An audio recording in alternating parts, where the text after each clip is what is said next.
come a long way. It was such humble beginnings. As we gathered in small groups, we were professionals right from the start. Passionate, organized, and ready to rumble. We dreamed big, and surely enough, our parents supported us at every step of the way. Didn't they?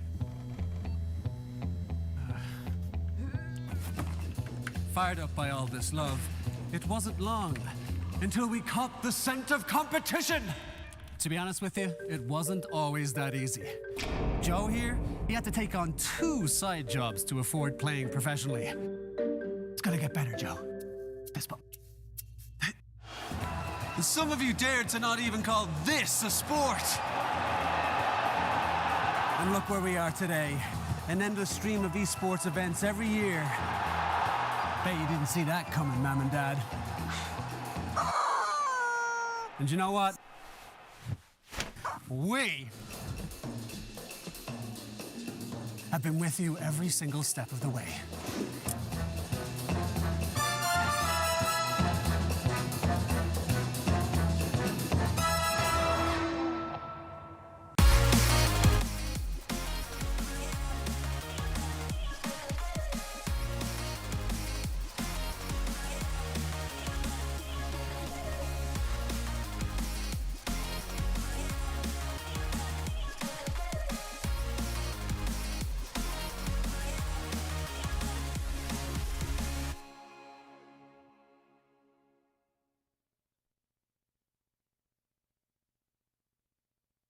Dream of working with people you watch on screen. Exclusive esports opportunities handpicked just for you. Candidate profile to raise above competition. Let 10GG handle routines. Make a step towards your dream today.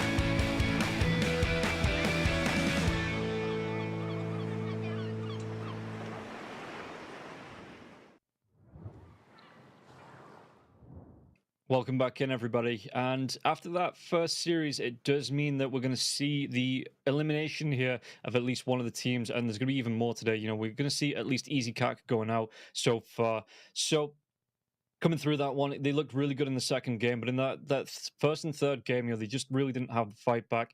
And it does mean that the table, it's going to be Ancient Tribe advancing and Easy Cat being knocked out. And it does mean that I think the winners move through, yes. So if we take a look at this coming through here, Ancient Tribe will be playing up against the winners of Darkside versus HF. Ancient Tribe advance, and then the winners of that do move on to play up against Na'Vi in the next round. And it does mean that we say goodbye to Easy Kaka already. Darkside and HF can be fighting through in this next one.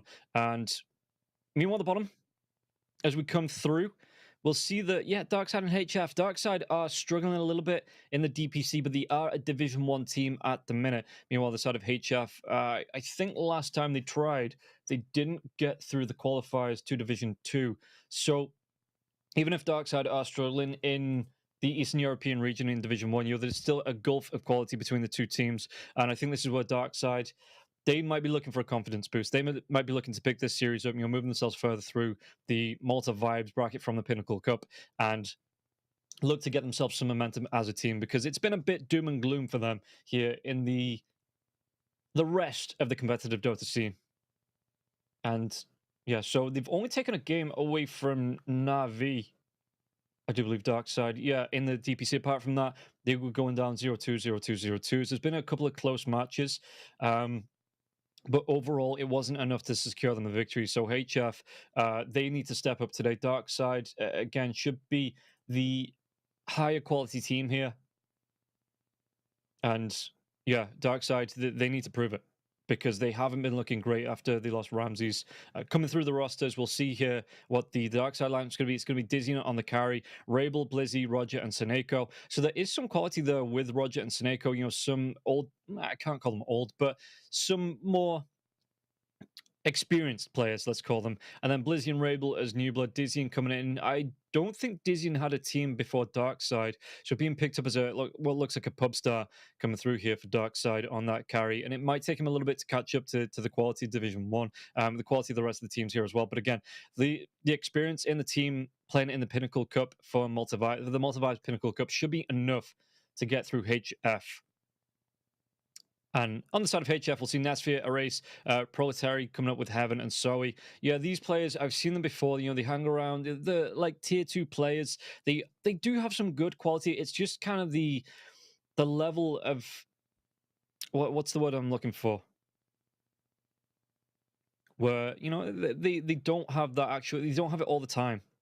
So they're not quite as good as Darkside in terms of just being able to play through the matches. You know, they don't have the ability to keep themselves going in every single match. There might be some mistakes coming out, and that's why they're playing, like I say, the tier 2 quality tier 2 players, but not quite maybe up to the standards of Darkside. And it's going to be up to HF today to prove me wrong. I think, you know, I think Darkside coming into this should be the favorites. And HF, yeah, it is up to them to kind of improve today and show that they have that level of quality and they can sustain it all the way through the series and get themselves into a good position up against Darkside. And maybe because they've seen how not great Darkside are doing in other competitions, they might have that confidence boost to come through and say, you know, Darkside might be at a low point. They might not have the quality in this game because we've not seen the quality coming through in other events. So yeah, here in the Pinnacle Cup, they might HF have a little bit of a confidence boost because of who their opponents are, but Darkside, again, they are the more experienced team, and they should be able to see this series out. It is going to be, I think it's still going to be a good match, and we might go to all 3 games. I don't think it's going to be a 2-0 shutout from either side. I think there's going to be some good quality Dota going on and some good competition between these 2 teams. But yeah, Darkside, for me, are the strongest team. Maybe the HF are going to prove me wrong. Coming into this first game, and we'll see what the draft's going to be, because I mean, Darkside, the heroes that they have been picking up quite standard with the Eastern European picks. They've just not been able to pull it out the bag.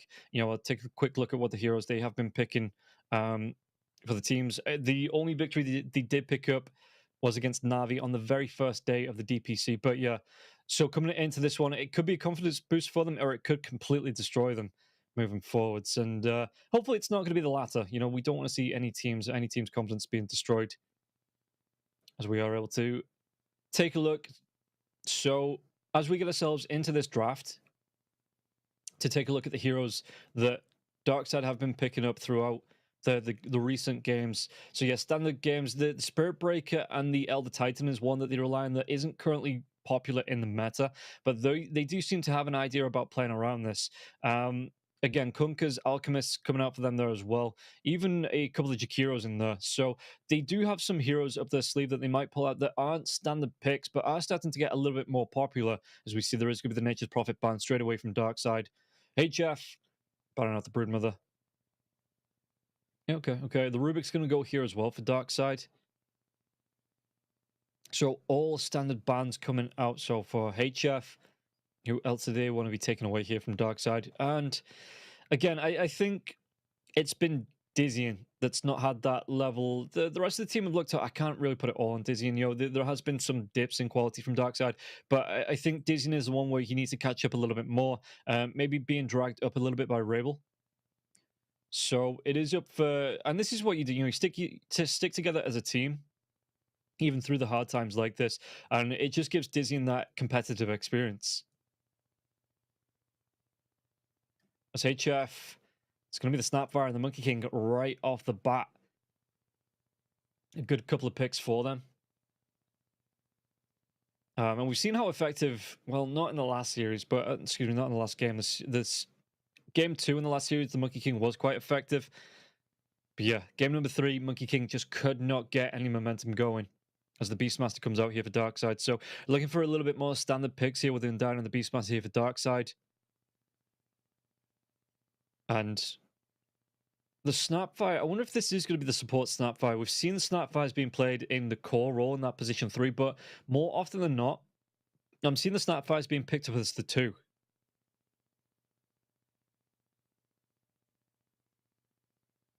Okay, the Dry Ranger being taken away, the Puck being taken away by Darkside here now as well. So they know what they don't want to be playing up against here. And I suppose if the Puck is a great pick here with the Monkey King and the Snapfire. So you get the lockdown with the Dream Coil into the Wukong's Command, the Fault with the Mortimer Kisses and the Cookie for extra lockdown. You know, it's a really hard combo to fight into. And Darkside are just like, yeah, we don't want this.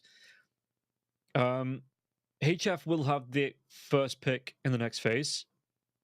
So the Enchantress is already banned out. Darkside see that as the opening for the Beastmaster. And yeah, they say we don't want any pushback from you. So they already ban out the Lycan, not letting that be the first pick in the next phase here for HF. Sniper taken away. Yeah, something with that long range that can plink outside of the Wukong's Command. And yeah, with the take aim has the longest attack range in the game. So the Monkey King would have a trouble getting on top of him and the trouble locking him down inside the Wukong's Command.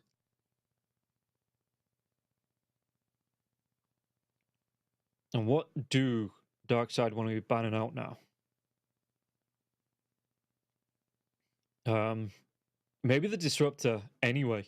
You know, we've seen it all day today already in the first series.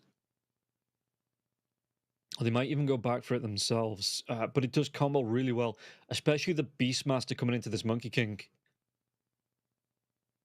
In fact, really surprised he went for this Beastmaster after the Monkey King got picked up, because if this is going to be the safe lane Monkey, Beastmaster is going to have a terrible time in this lane.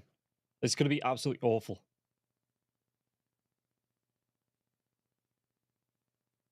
And he's not going to be able to pull the aggro towards the bottom lane because the Monkey King will be able to just run him down with Jingu. And if the Disruptor comes out, that only adds to his pain. They might even put the Snapfire as a position 5, the Cookie to set up with, while the Monkey King chases them down with the Orb of Venom into that Orb of Corrosion. Gonna be the Terrorblade ban, even though the Monkey King is on the board. I mean, the Monkey King can still be a flex, but with this Beastmaster being out, I just see that, yeah, HF, I'd commit that to the 1.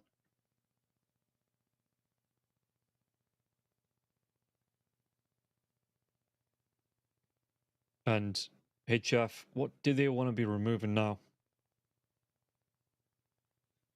I wonder if Darkside plays something a little bit more outside of the box, excuse me, like the Luna. You know, can push the lanes itself with those bouncing glaives. It puts a lot of pressure on the lane, defends the tier 1 tower, and sets up so the Monkey King can't really rush into that Radiance because it puts a lot of pressure onto the map. So we'll see here. HF just taking some time to think about this next ban. It's going to be the Ursa. Yeah, okay. I mean, you suppose you don't really need too much damage on the Monkey King, even if he's inside that Wukong's Command, and it is going to be the Disruptor. So the Disruptor Monkey King combo, I am assuming this is going to come out for HF, and we're seeing similar heroes to the last series here. Snapfire, I wonder if they go back HF, if you were watching that last one, go back for the Tiny as their 4th pick. Put the Snapfire Tiny in the offlane, Disruptor Monkey King in the safe, and then just make life hell for the Beastmaster, and whoever comes out here for Darkside on that safe lane themselves.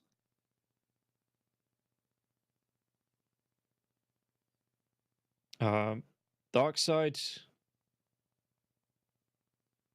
What could they look to pick up against the Monkey King? Hero-wise, I think you want to... I mean, you know what you're going to be playing against here with the Beastmaster already being on the board. So what could they go for their offlane hero? Maybe something like the Razor, who's lost a lot of popularity after the change to how the Razor's kit works in the Bloodstone. But it means that you're going to be able to go from range. The Monkey King, you know, he's got a little bit of a longer range than the average melee hero, but still, the Razor should be able to play away from him. It's going to be the Ember and the Scarith Mage to come out, so they are saving this offlane, excuse me, the safe lane pick. So yeah, I don't think the Razor would be awful in these fights. You know, you get a quick start. Again, the chase down comes out from the static link, so you take away all the damage from the Monkey King. It doesn't matter if the Jingu is there, if this Razor's taking away all your damage.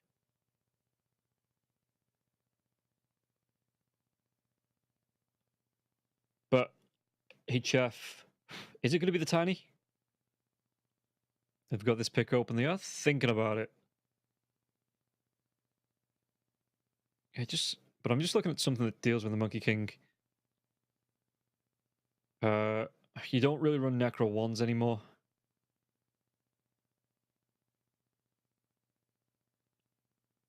Dragon Knight Ramses was actually running the Dragon Knight, but I suppose it's still in the fights, even with the Dragon form up. If the Monkey King gets on top of you, maybe there's something that runs a Silver Edge, so something like the Shadow Fiend that could come back out for Dark Side. Attacks from a distance. He's going to go for a 4-staff there at some point as well. It's HF. They actually go for the Morphlin. So what? Mid lane Monkey King? Off lane Monkey King? I mean, Monkey King up against the Ember Spirit in the mid lane might not be the worst choice in the world.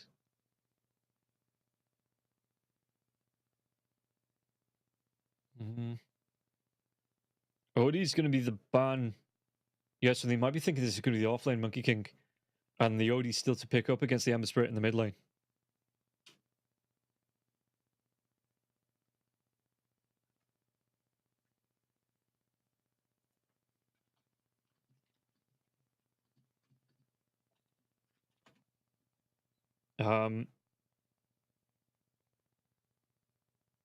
What else does HF... I mean, Darkseid, what do they not want to be playing against? They've already taken out the OD, so they are thinking this is going to be... the mid lane is still here for HF. Up against the Ember Spirit, the Storm Spirit is still available as well. Really strong hero. The lockdown comes through. And even... Oh, they ban out Shadow Fiend themselves. Okay. I was just thinking the Ember Spirit, if you get the Storm Spirit up, he goes for that quick Ags and you get the jump in. It's a great setup here for the Static Storm. If you get the Ags on the Storm Spirit, get a dive onto the back lines and the back lines get locked down by the AoE Vortex. You can come in with the Disruptor with that Static Storm. Wukong's command over the top there as well. The Kinetic Field keeps them locked down after the Vortex wears off. And then you've got the Snapfire with the Mortimer Kisses to come over the top. It's a really great hero for HF to consider picking up.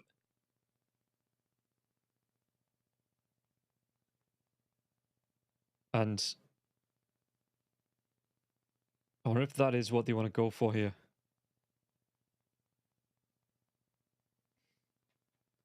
So they ban out the Faceless Void. Faceless Void is nice for the fact that even if you are a melee hero, you get the lockdown onto the Monkey King. Just stop it. It's going to be the Anti-Mage. So late game hero, gets a lot of momentum. He's going to be able to go towards that Battle Fury. If they can split the lanes as well, take the pressure off the AM, he's going to be able to get himself pretty damn big in this game. Meanwhile, what does HF want to pick up as the last pick? Yeah, it's a block pick for the Storm Spirit here as well. You could be brave if you're HF. Still pick up that Storm Spirit, but Anti-Mage is going to wreck him coming into that mid to late game once the Mana Void does come out. So maybe change your mind here in your mid lane hero. Could shift the Monkey King into the mid lane up against the Ember Spirit. Pick yourself an offlaner against this Anti-Mage here as well. The Monkey King doesn't do too bad against the Anti-Mage, but the Anti-Mage is always going to have that blink to get himself out of danger. So maybe what? Something like... You can't even go for something like the Invoker. Bat Rider might not be too bad here for HF. Is it ban out? I'm not seeing the Bat Rider ban. You should be able to get on top of the Anti-Mage. If he mistimes the counterspell, you get the lasso, you get that drag back, and it means he can't blink himself out of danger. Might not be awful as a pick. It's going to be the Timbersaw, yeah. So the Monkey King mid, I assume, up against the Ember Spirit. Here for HF.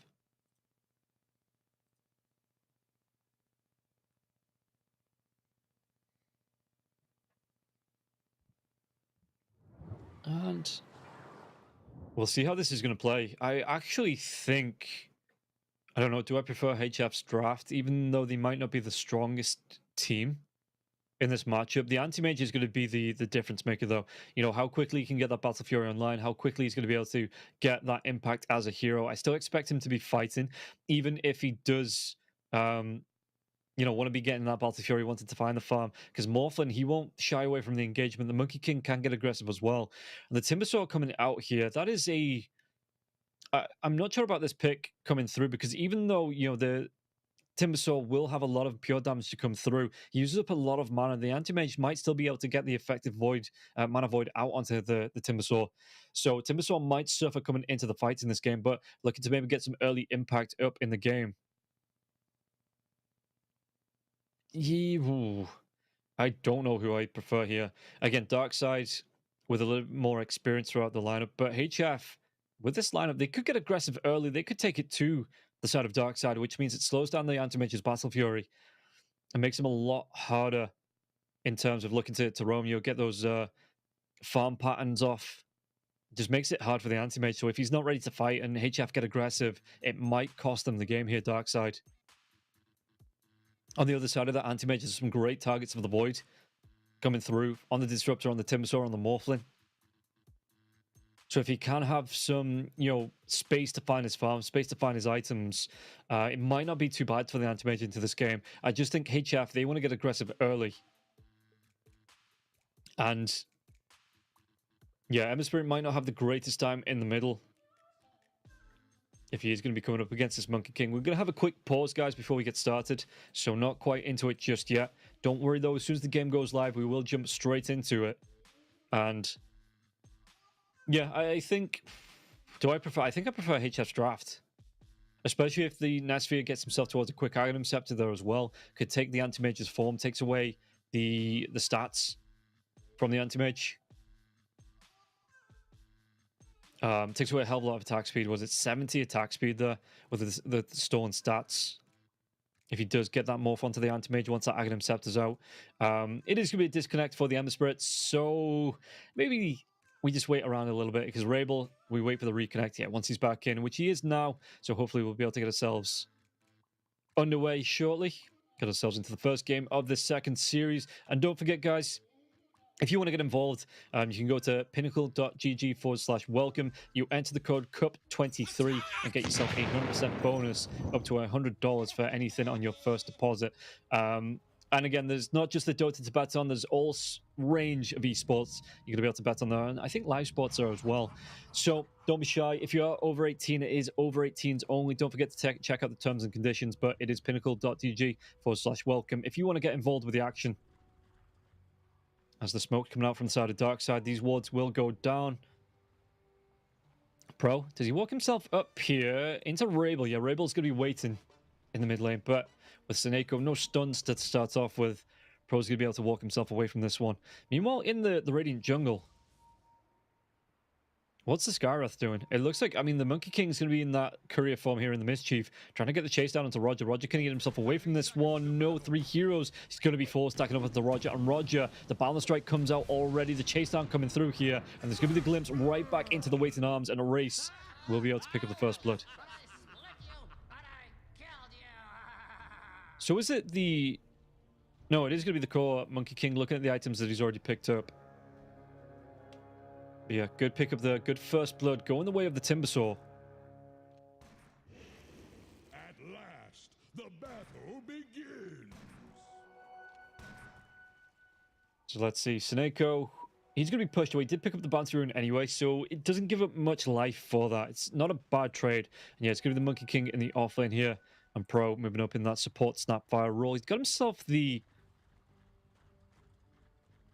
He's got himself the double braces to start off with the Snapfire. So I wonder if he's just going to be going into a Soul Ring here. He's got the Mana Boots queued up as well. Or if they're going to play double core in the lane.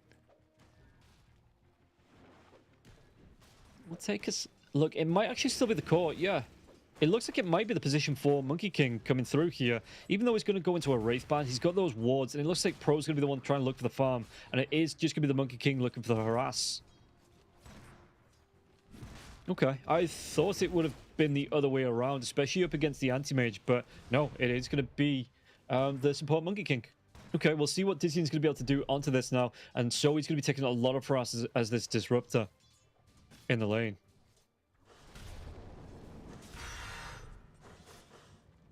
See, in the mid lane here as well, Erase trying to come up against Rabel on that Ember Spirit, and Erase...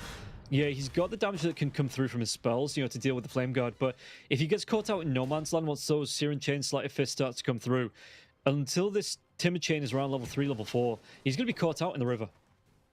And it might just be... That's kind of the thing with the mid-timber sword now. It is a little bit worse because you don't have those close trees to be able to jump to. But we'll see. I mean, maybe he's going to be able to come out on top.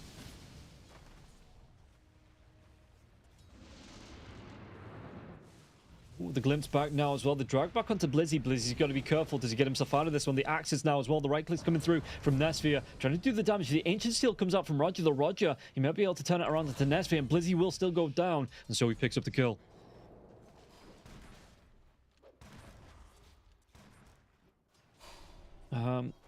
Nesphia is going to be able to... Does he actually have any regen? He's got to be very careful here in case Roger throws any spells. And yeah, Heaven on that Monkey King on the support, trying to dive onto the anti-mage now as well. The Jingu might come through. It's going to be the blink forward and not back underneath the tier 1 tower. And that will be the kill onto... Well, he takes down the Snapfire here as well. Seneko, did he actually get the 2? He might be able to. Was that decay? A couple more seconds away. Monkey King trying to get himself away. No jump away. And the Undying didn't actually have that. He had a mango. He could have thrown that out onto the Monkey King and got the kill. Okay. So Seneko not over committing, I guess you call it in one sense. But yeah, the Monkey King was so low on health that if you went for that decay and one more right click, maybe because the Monkey King, it's the exact same speed. He could have gone for the chase down on the decay with these 2 mangoes and found the kill.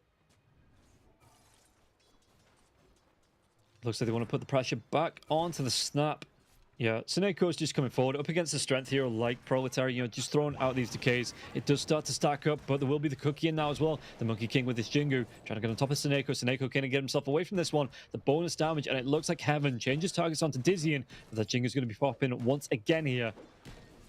And Heaven doing a lot of damage, even as the position 4. He's got that Wraith Band out, and yeah, I assume that's just for the protection, the armor that comes out with it as well, the attack speed that lets him get towards those Jingus. Seneko walks himself right up, but again, a little bit of a longer attack range on the Monkey King. Meanwhile, on the bottom lane, Roger, he's going to go down, and so he picks up the kill here. Blizzy, with the chase down, he has to run himself away from this one with 2 heroes, 2 ranged heroes as the Beastmaster. It's really hard without your support to be in this lane, especially when Nesphia starts putting out the damage here with the waveform, getting right on top of you. Chase down. After though, will be able to get himself away. Excuse me, Rabel gets himself away.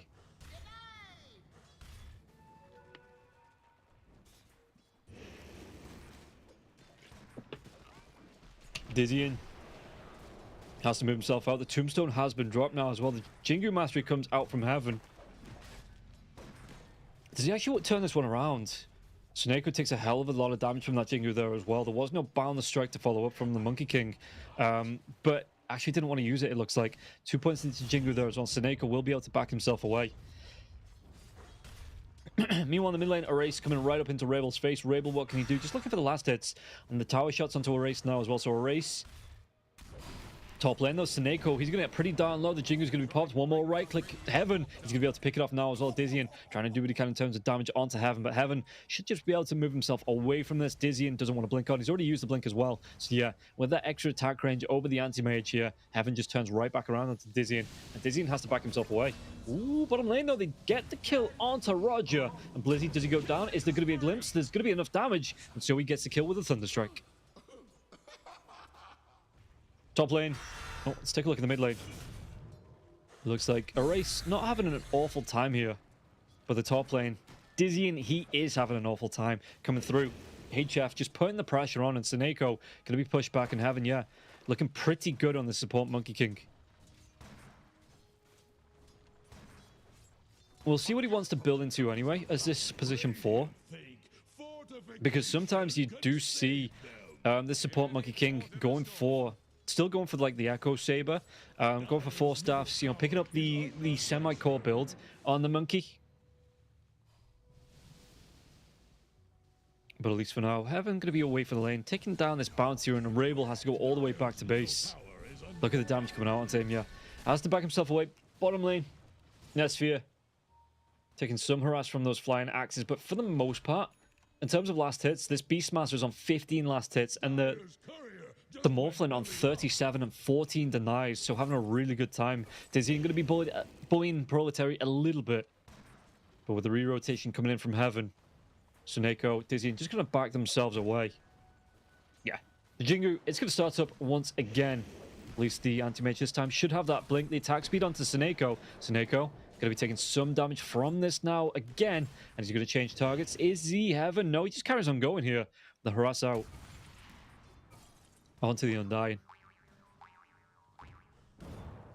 And yeah, Monkey King, it's going to be the power treads. Again, extra agility, extra attack speed here for him.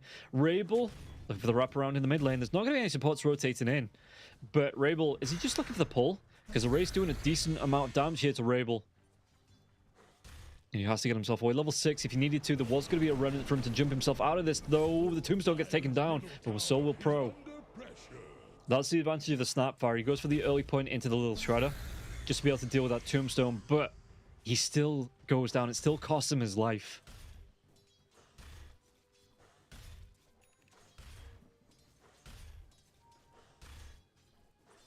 And the Monkey King just having an alright time. Rabel has to go into the jungle here. Just looking for the farm, but the pushing onto a race. Race is doing a decent amount of damage onto this tier 1 tower. It's really hard for even Roger on the Scarith mage to step up to him, because a race, it's not a lot of magic damage that comes out. You know, he just sits himself in the creep wave or in the jungle, gets these reactive armors off, 3 points into these now as well. So they will be stacking up, giving him all the regen that he needs. So it's not awful here for the mid Timbersaw. He's doing all right. I thought it would have been a little bit worse, but it's still at the point in the game where a race, you know, he's got that extra sustain coming through from the reactive armor, so he's not in too much trouble here. As Dizzy he might be in a little bit of trouble. Dire's bottom tower is under attack. Let's see, Nesphere. He's putting the pressure onto the tier 1 in the bottom lane. Yeah, the Beastmaster. This is what you want to see the Beast pushing through, you know, trying to push the carry out of the lane, do the damage onto a tier 1 tower of his own. But Nesphere, he's just keeping this lane pushed up. And again, it's really hard for the Beastmaster to come into this one, try and push this lane back out, because if he does, he's liable to be glimpsed back by the Disruptor and get killed by the damage coming through from Nesphere. Rabel just continues to farm up. He's actually going into the Radiant Triangle now as well, looking for this farm. So it looks like he's being forced out of the mid lane, and the damage coming through, it is pure damage that comes out from the Timbersaw. So that Flame Guard not super effective, as Dizzy has to go for the blink away. Yeah, Timbersaw right into the Kaya here as well. So he wants to boost up the damage that he's doing. Got himself a Bracer. Just that casual Bracer, the Sorin coming through now as well, the Mana Boots, and as well as the Clarity. He's going to be moving himself up to the top lane, and HF, they are looking pretty darn good here up against Darkside. And again, Darkside, that tier 1, you know, Division 1 team, not looking like it in this game.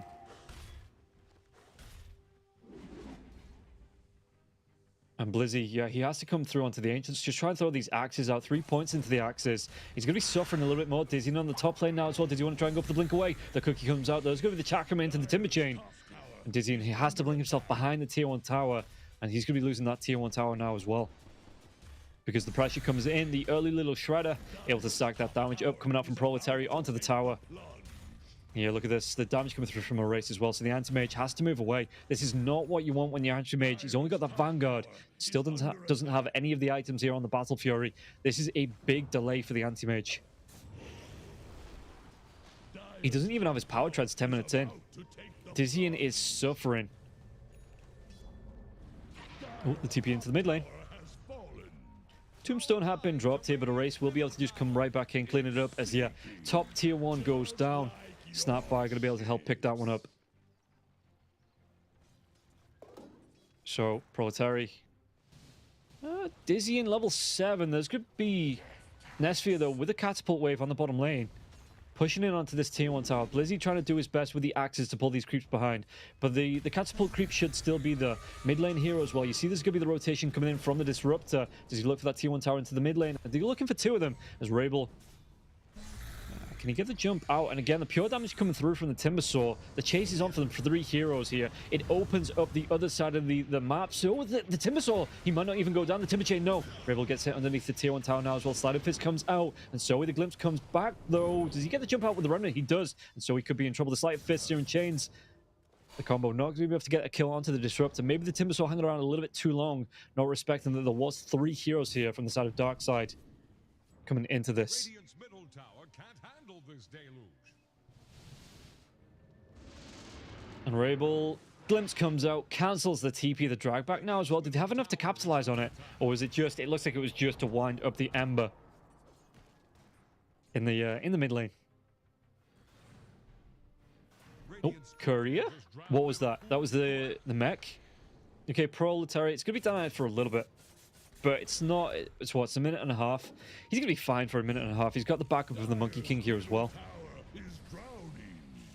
He's got himself 21 charges, but it is going to be the Greaves. Oh, Erase chasing on to Roger. Roger, even Roshan getting involved here, and Erase will get the kill here. Erases Roger. But and then goes straight back into that tier 1 tower in the mid lane here. Erase, though, does he want to look for the chase down? Even going to be able to find himself a double damage rune on this Timbersaw.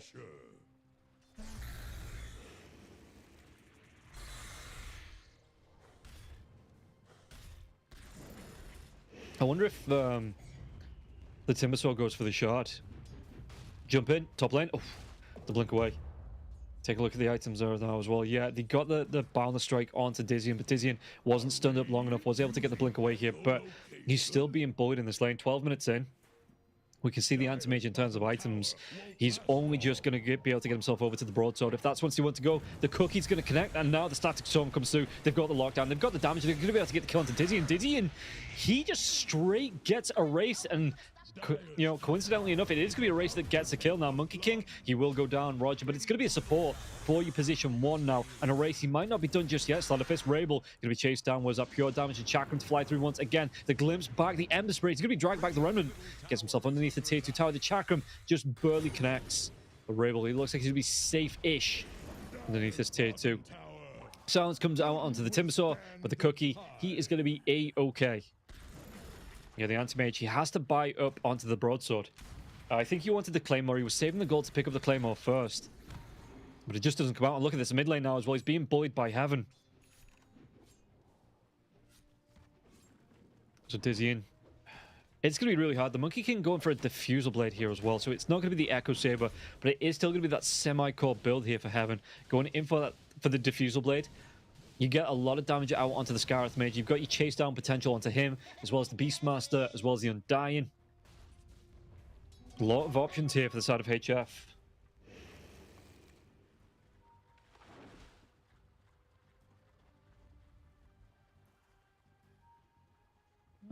Dark side, they're going to go for a smoke. While this is going on, though, the Morphlin's just getting free farm. He's got his Lincoln Sphere right out of there, so the Raw's not going to be working here onto the Morphlin.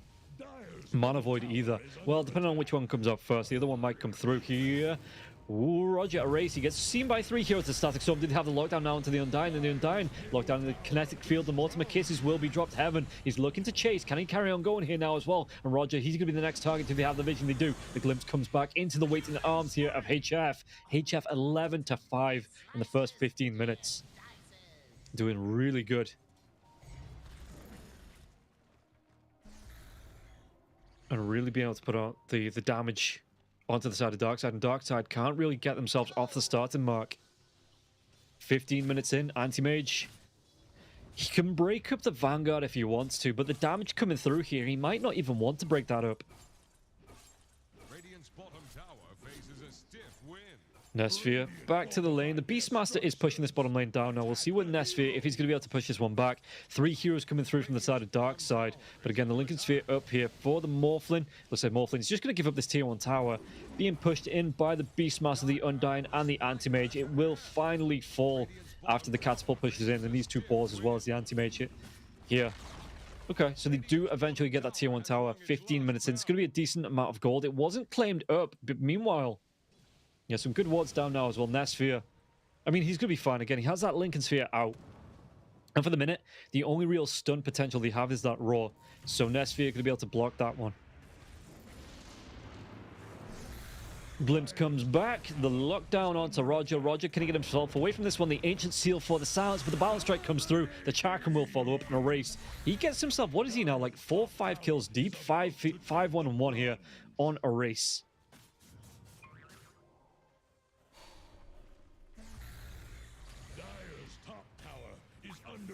Well, It was a good pick-off. They did commit a decent amount to be able to get that one, but I mean, at this point, every kill is a good kill. You know, and every spell usage, it's a good spell usage as long as you secure the kill.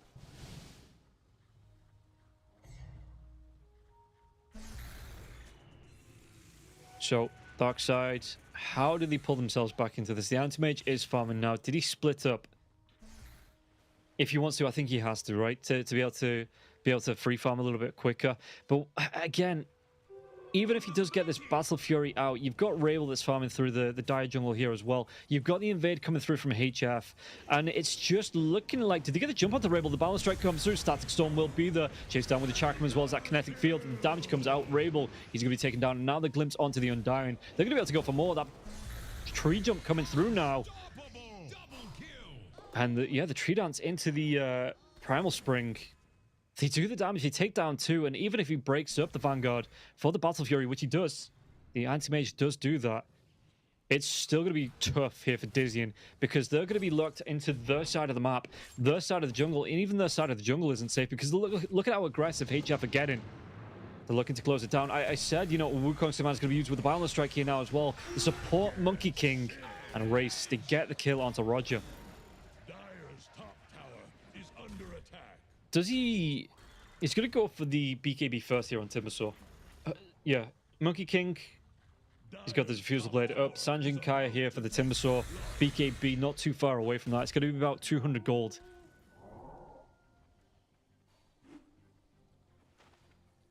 So, where else can they go with this? Because Timbersaw, he's just keeping the pressure on. He's looking really good in this game. And all of a sudden, it's not even all of a sudden, it's been the entire game here. Darkside are on the back foot. Like I said, I was talking about how HF, they need to be the ones to impress here. And they look like they're really coming towards it now. They're looking to put the pressure onto Darkside. And using this momentum to their advantage, 15-5 at 18 minutes. Okay, Timbersaw, it's going to be the Ag Scepter before the Shard. I thought you might have want to go for the Shard just to help them push down buildings.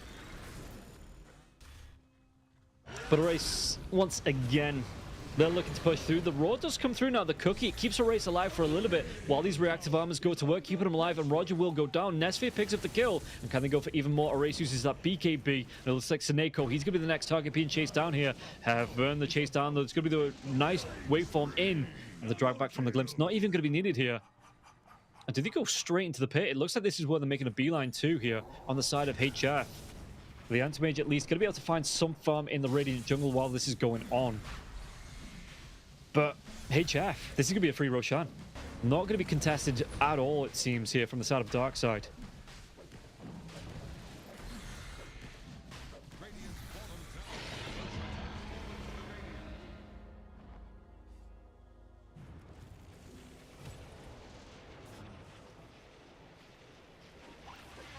Meanwhile, Static Storm comes out, they get the lockdown onto the Ember, they get the cleanup as well. Proletary takes that kill, and I assume that's going to be the Greaves coming through here, and then the BKB for the Snapfire. Really well played. The Static Storm committing it just to get that kill off, and even getting a double damage rune onto the Monkey King. This Monkey King looking less like a 4, and more like a maybe potential 3 with the build coming through here. It is going to be the power treads, so he's going to have those Agi treads as well as his diffusal blade. The chase down potential for the Monkey King. I don't know who gets away from him. Maybe the Anti-Mage with the blink. And maybe if there's no Static Storm, the Ember Spirit with a Remnant. But for now, this game completely in control of HF. Dire's top tower is under attack. So, Nesphere looking to push it in again. He's got that waveform. He's just putting the pressure onto the tier 2. And we'll see what's going to happen in the mid lane here. Seneko doing a bit of deal. No! Pro gets there first with the little shredder. Even gets a sentry there as well. Oh, that's just heartbreaking for Seneko. He just wanted one thing in this game. Balance Strike into the Primal Spring, and it looks like they might be able to clean up Roger once again. There will be a Mystic Flare to come down, so Roger, he gets it from beyond the grave. But he's going to go down first. A Race picking that kill up, and then Heaven falling to Roger. So Roger only gets the gold, no XP. Oh, so we get a pause. Bit of packet loss. Hopefully it's a quick reset for the Monkey King just to disconnect right back into the reconnect.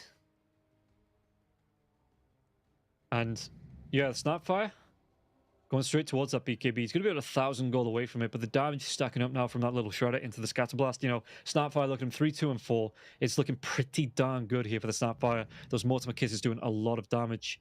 Beastmaster, on the other hand, if we take a look at the difference in net worth, the Beastmaster is going to be about 800 gold behind the Snapfire. There we go. Yeah, 800 gold behind the Snapfire, but not having the impact in the game that he wanted to, because you want to be dragging the pressure away from your anti-mage towards the bottom part of the map, and you just can't sit in the bottom part of the map because HF are just so kill happy, and it's working out for them. Oh, we stuck on the outposts. Monkey King gets that reconnect in. So hopefully not too far away from getting right back into this one. Disruptor wants to go towards the 4-staff. Just taking a quick look at the items. Anything standing out here? Dizzying, he wants to go towards that Manta style. Got the Vanguard back as well. Back in the pause. Yeah, went back to the Vanguard. Looks like it's going to be into the Ash of them. Probably the Manta style to come out for him. Meanwhile, the Graphs just climbing all the way in favor of HF.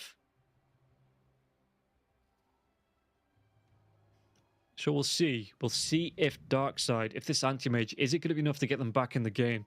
With this Battle of Fury, he's got a bit of catching up to do. The Morphlin already on 13,000. I was going to say 1,300, then it's like the beginning of the game. Yeah, already on 13,000 net worth here, this Morphlin. And even the Ember Spirit, look at the Ember Spirit on the net worth. He's closer to the Monkey King as that position 4 than he is towards the Timbersaw as his rival in that mid lane as a position 2.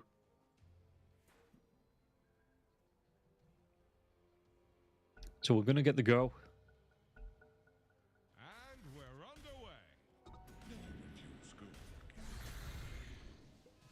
underway. And Blizzy, yeah, he has that roar available, but the Lincoln Sphere already being up the Morphlin, his first big item. It's going to be hard to lock down that Sphere on the Morphlin. How's Rabel doing? Wants to go towards his BKB, I do believe, on the Ember. Yeah. He's sick of being caught out, static stormed and locked down. He just wants to be able to survive. He just wants to live. That's Netsphere pushing through. This tier 2 tower, it's not even going to be defended. It's going to go straight down. Erase, I wouldn't be surprised if the Timbersaw, it's going to be the Hex to come through. So he changes his mind from the Aghanim Scepter as well on that Timbersaw. But yeah, if they secure the second Roshan, I wouldn't be surprised to see the Shard on the Snapfire. On either the Snapfire. Does he actually have it already? He doesn't. He's got it queued up, though, after the BKB. So, ooh, do you give it over to the Snapfire or the Timbersaw? I like the Timbersaw because the Flamethrower is really nice. You know, it affects buildings. It is reduced damage on the buildings, but it's still good for pushing down. But then you've got a Morphlin that's got a lot of push potential. For Proletary, he's going to be about 600 gold away from the BKB on the Snapfire now as well. Clean up these creep waves. 3 heroes stacking up, though. I think he'll be able to get him. He needs to get himself away. He's already used the cookie. The roar comes out. Where's the rest of his team, though? I think he'll be able to back themselves. Oh, back up the Snapfire. He's a big tanky boy, though. He has himself the Greaves. He doesn't even need to use them. And this is how hard it is to get a kill onto the Snapfire here. 1,600 health. And they couldn't even do it. They weren't sure where the rest of HF were. And Snapfire just walks himself away from that. So the roar will be used, it will be down, and at least they should be able to put some pressure onto the tier 1. But while this is going on, the tier 2 tower on the bottom lane, that will be pushed in, taken down, and maybe traded off. Look at this. They're just sitting between. He's in the dire base. 23 minutes in, there's tier 2 towers standing. He's in the dire base looking for someone to come and defend this so he can get a pick off. Heaven is getting proper cheeky on this Monkey King. So Netsphere looking to push through, and they can't even defend this. The Anti-Mage is still looking for his farm. He's looking for that Manta style. He's going to be able to get himself the gold for the ultimate orb.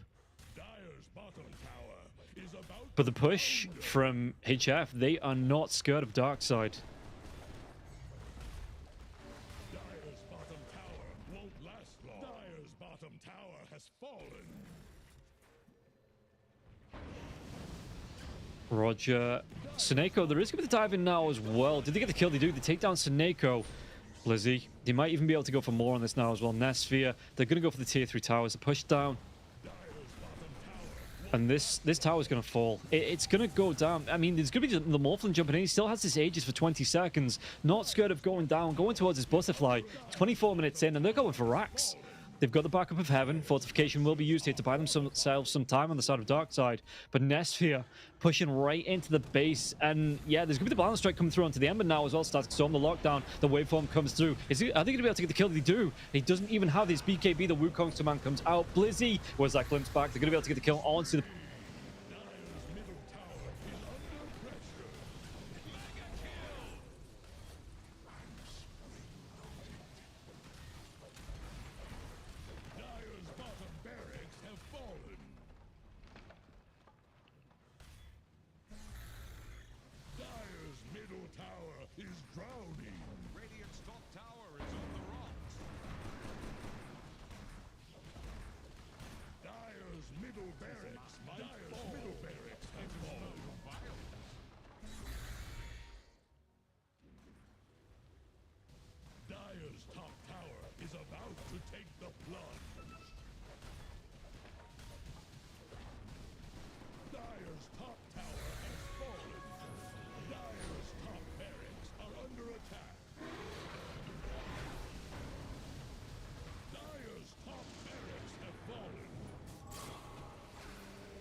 They always float to the top eventually. Wait a minute.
Oh, esport. You and I have come a long way. It was such humble beginnings. As we gathered in small groups, we were professionals right from the start. Passionate, organized, and ready to rumble. We dreamed big, and surely enough, our parents supported us at every step of the way. Didn't they? Fired up by all this love, it wasn't long until we caught the scent of competition. To be honest with you, it wasn't always that easy. Joe here, he had to take on 2 side jobs to afford playing professionally. It's gonna get better, Joe. Fist bump. Some of you dared to not even call this a sport. And look where we are today. An endless stream of esports events every year. Bet you didn't see that coming, Mom and Dad. And you know what? We have been with you every single step of the way.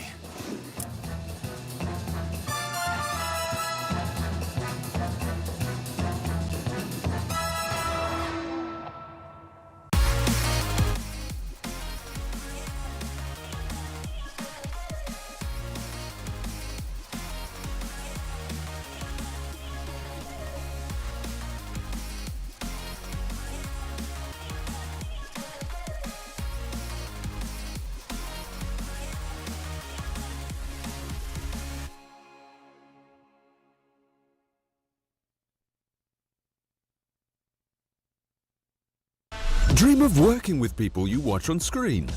Exclusive esports opportunities handpicked just for you. Candidate profile to raise above competition. Let 10GG handle routines. Make a step towards your dream today.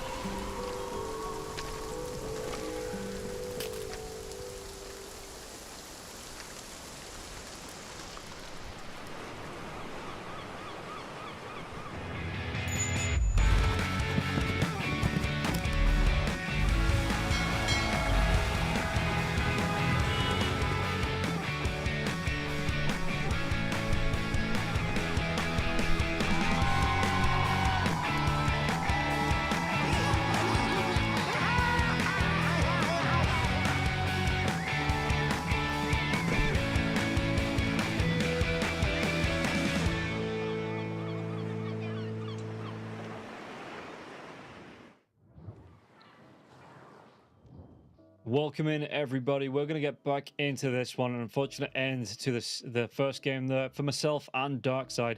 Darkside only picking up 6 kills in that last game. HF, though, looked completely in control. You saw the snap fire coming through in that off lane, being able to run the lane with the Monkey King, and all of a sudden, Dizzy's just like, well, where the hell do I get to farm? Because he was just being pushed out of his jungle. Rabel was looking for that jungle farm there as well, and HF kept the pressure on, kept the rotations through into the jungle. And yeah, Nasfir, he found that Lincoln Sphere, went for the Manta style, and they're straight in with the rest of his team. Didn't give Darkside any time to get themselves underway, and all of a sudden, they were just falling behind. The mid lane as well, Erase coming through, great control for that. Timber Sword 9, 1, and 3 there for him on that Timber Sword. Just being able to put the pressure onto Rabel in the mid lane with the Chakrams coming through with those Timber Chains as well. And all of a sudden, Rabel, he's like, yeah, this lane's going to be pretty good, into, holy crap, I can't do anything, and had to have the rotations from his supports to move in. It was a double rotation from Roger and Seneko that got the kill onto Erase, but after the fact that happened, Erase just was like, that doesn't happen. That shouldn't happen to me. Turn it around, and was able to group up with the rest of his team. And again, HF put some early momentum into it, some early aggression, and Darkside just couldn't find the time and space to catch back up. Dizzying, I think it was something like a 17-minute, 18-minute Battle Fury, which on paper doesn't sound that long, especially when he's got a Power Treads and a Vanguard to go with it. But it's just the fact that it took him so long to get that, and then he had to spend the time catching up. I mean, the game was only 26 minutes. So for 3/4 of that, he was Battle Furyless. And the Anti-Mage really does need to get towards that. You see the Rabel, he was able to get himself a couple of kills, but just not enough to build that momentum that we saw on the Ember Spirit in the last series. And it was looking rough. It looked rough for Darkside. In the end, HF 26 minutes in, they were able to close this game out, looking incredibly powerful. And yeah, they didn't manage to qualify for the DPC. I was just looking through to see where they were. They came through the Eastern European Open qualifiers, and they went down to the closed qualifiers, and they went down to one of the teams that did end up qualifying. That knocked them down to the lower bracket and just weren't able to get past Keftemi, who were not such desperate little sorry Lopez and kicked. That's a good lineup in and of itself. The tier 2 in Eastern Europe, incredibly strong. So it was, HF, they gave it a good go, weren't able to do it, but here, proving that, well, they can go with toe-to-toe with some of the Division 1 teams.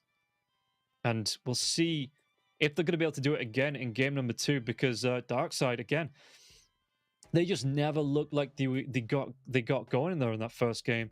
There was no real threat to HF. HF were just comfortable enough to sit, soak up what little pressure Darkside put on them, and they just had the answer and the damage to answer back onto what Darkside were trying to do.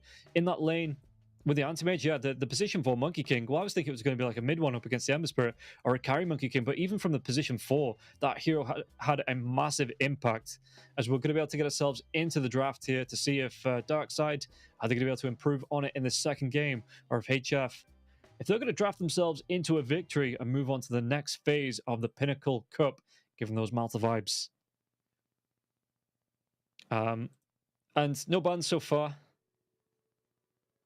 So we'll see if Darkside, yeah, they need to draft. Well, not even draft. It was a bit all over the place there from Darkside in that last match. So what can they do to improve? A better draft would help out. You can see that HF aren't going to give them time on the ball. They're saying you want to spend 30 minutes farming up as an anti-mage. Fine, we'll end the game in 26. You'll barely get anything out of it.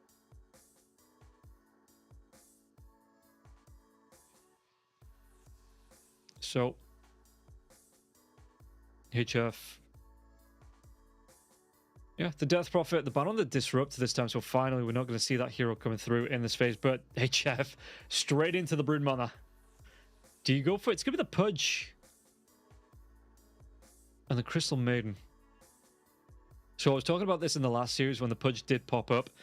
It is a really strong combination. You Frostbite into the hook, the drag back with the Rot, and then the Crystal Nova for the slows. Broodmother has to... It's going to be so hard to run away with this if you do get caught out and locked down. Crystal Maiden, Hurry always tells me Crystal Maiden at level 2 is the strongest hero in the game. At that level 2 level. Yeah, the Crystal Nova as well as the Frostbite is a hell of a lot of damage to put out. It's a lot of control. Once that Agnes is up to the Pudge as well, the Rot will be able to deal with the Spiderlings, so the Broodmother are probably going to go for a quick pipe. Greaves and pipe for the Broodmama to help keep those alive. Liking the ban out from HF. I wonder if they ban out the Beastmaster.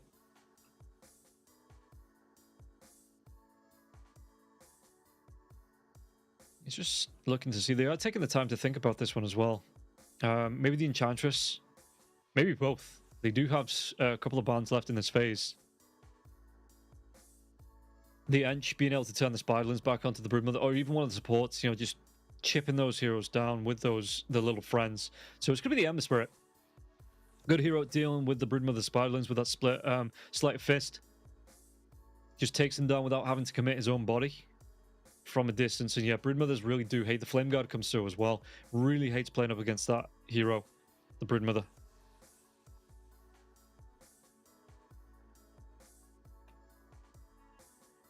And HF.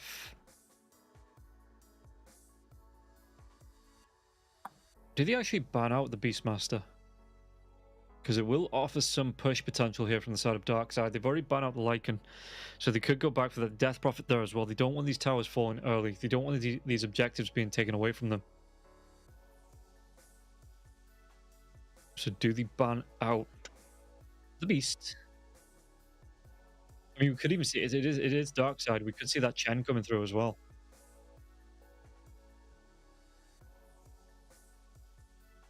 HF. Okay, taking the time over this ban.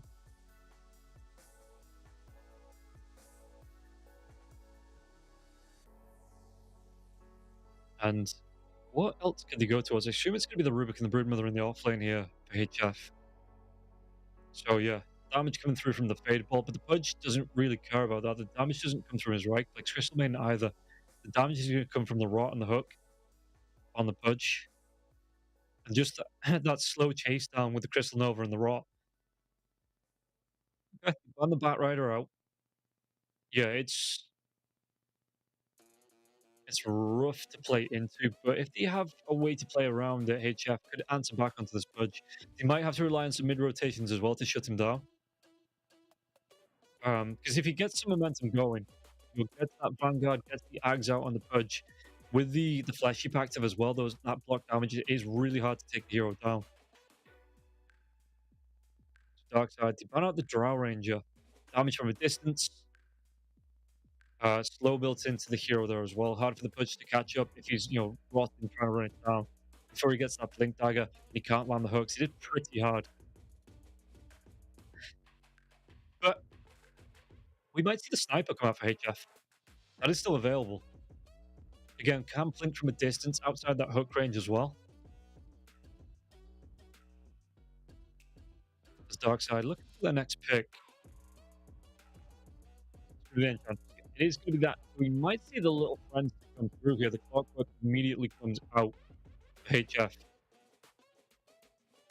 Nature's Prophet has been banned out. Lena's not really a pick anymore. Draw range is gone, so range creeps, range heroes community SF maybe. Big survivability. Goes for that BKB again. Hurricane Pike to get him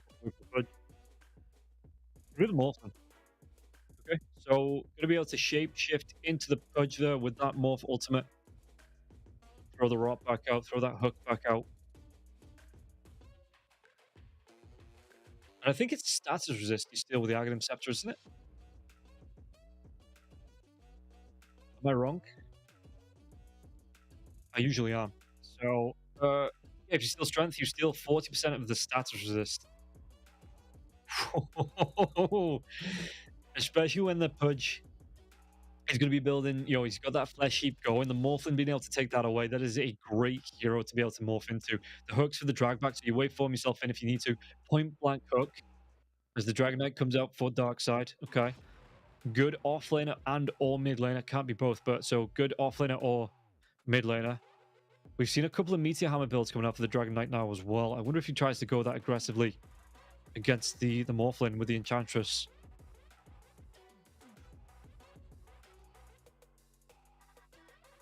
It isn't a bad hero. We've even seen Ramses play it at a couple of matches. He builds straight into the Radiance. And then Aghanim's, the Manta style comes out, and you get the effects on the Black Dragon form. That level 4 Aghanim's, or level 4 Black Dragon as well. That comes out from the Aghanims. And the Manta style illusions do take all of that. Take all of the damage, and you can just burst towers down. Burst objectives down. With the Dragon Tail stun as well. I think it's level 3. Where you get that grace period where you can get off the Meteor Hammer if you do want to build into the Meteor Hammer or the Dragon Knight.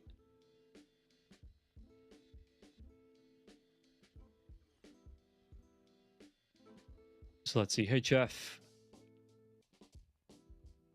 On this final ban, what do they want to be removing? Are they thinking this is going to be the mid lane of the ban out, the Bat Rider and the Puck? Timbersaw goes here from Dark Side. It makes sense. 2 strength heroes. It might be a third in the mid and or off. So you just want to take away the Timbersaw. The Timbersaw is nice against the Pudge, nice against the Dragon Knight. And again, can run that mid lane. So they take away the OD. So HF, what do they want to run the mid? Storm's still available. Queen of Pain is still available. Bat Rider was taken out. Puck's taken out. Like I say, Timbersaw and the OD taken away.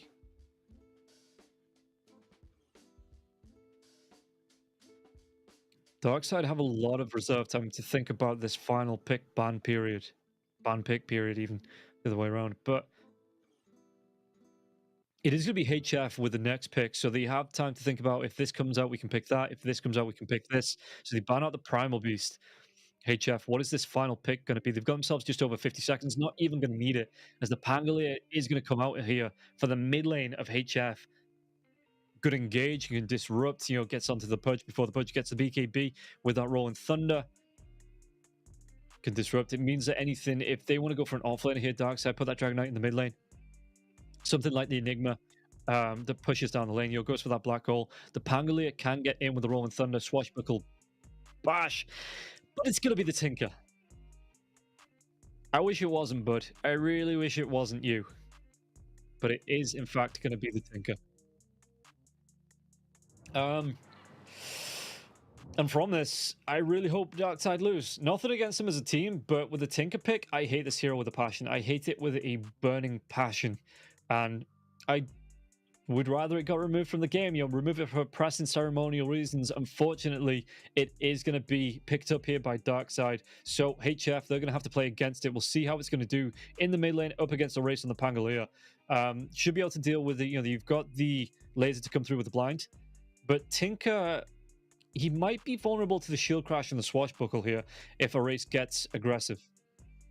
So we'll see how he's going to play around that in the mid lane. If Rabel's going to be able to answer back for the aggression coming through from the last game as well. Both lineups, Seneko and Dizzy on the Pudge Crystal Maiden, or the Crystal Maiden Pudge. It's a great combo. If they can get this off, you know, HF are going to suffer in this off lane. It is going to be Heaven and Proletariat as well, and the Broodmother on the Rubik. So let's see. Let's see if Dizzy's going to have a better game here. And he doesn't have to rely on the Battle Fury build-up. You know, you go for the Vanguard, the Aghanim Scepter, but you can still fight with your team in between those items. And we'll see whether Darkseid are going to be able to make it work this time, or if HF, if they're going to be able to pull it back, do the damage, and take game number 2, take the series away from Darkseid, and send Darkseid crashing out. Just waiting on the game to start. Hopefully not too far off here, but yeah, Blizzy on that Dragon Knight. I'm expecting to see a Meteor Hammer come out for the Dragon Knight here as well. He might be able to put some pressure onto Nesphere's lane. So we'll see. As we get ready to come into the second game, guys, I mean, I think I'm going to back it. HF just looks so strong in that last one. If they can repeat that performance here, then yeah, they're going to be able to send Darkseid home in tatters. As we get ready to get ourselves into the second game of Darkseid versus HF. I really do think if they can build this momentum in HF, they're going to be able to take this game away from Darkseid. The Tinker might be this X factor, but overall, they had such great team play between themselves, HF, in that last game. The Darkseid, they might be shaking in the wee booties. The smokes from both sides. It's going to be the 5v5 smoke. Dizzy, excuse me, actually starts with the hook. So maybe to look to get a catch out on these rune spawns. Maybe drag somebody back, but it doesn't look like Pinnacle comes in, takes a couple of tower shots. They know there is a ward somewhere. But do they know exactly where? This is a clever one as well. It gets blocked by the trees. You know, if they try and just put the sentry down in the river or on the right side near where their observer is, it does get blocked by the trees. So it sees just where they cut in.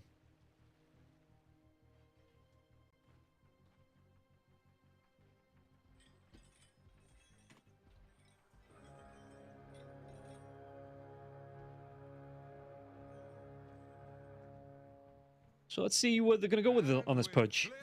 Okay, he's going to be hanging back, so they're not going to try and go for that rune steal. It's just going to be the...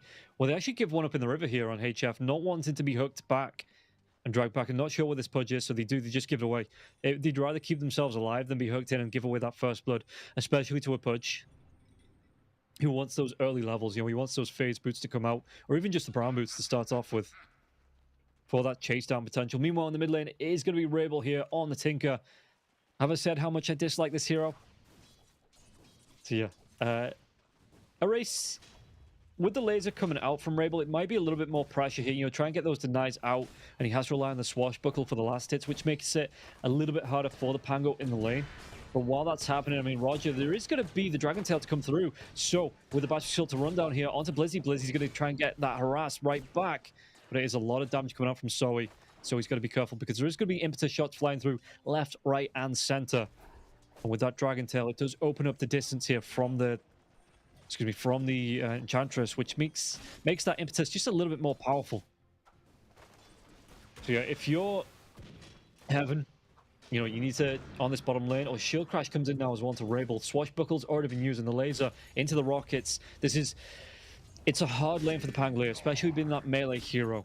You know, you have to commit so much mana to keeping yourself going in this. I assume after the bottle, it's going to be a quick raindrops. But just look at the spam that comes out. This is disgusting. As Rabel, just every time it's off cooldown, not only is it a laser that's got an AoE on it, it's a blind, so it's a miss. It's just disgusting.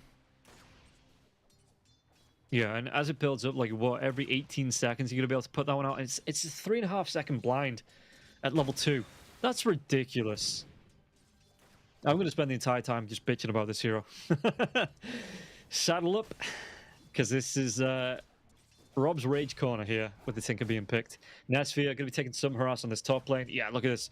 You can see that any time he comes up a race, he's having to commit the swashbuckle to get the farm, getting these last hits because Ravel's just putting out the harass. Even going to be able to deal with the bottle charges coming through from a distance here on a race. Meanwhile, the bottom lane, the telekinesis will be used, but it looks like a lot of damage onto Heaven. Heaven can get himself away from this one. It's going to be the first blood. The chase down, though, from the Brood, he might be able to, won't be able to follow it up.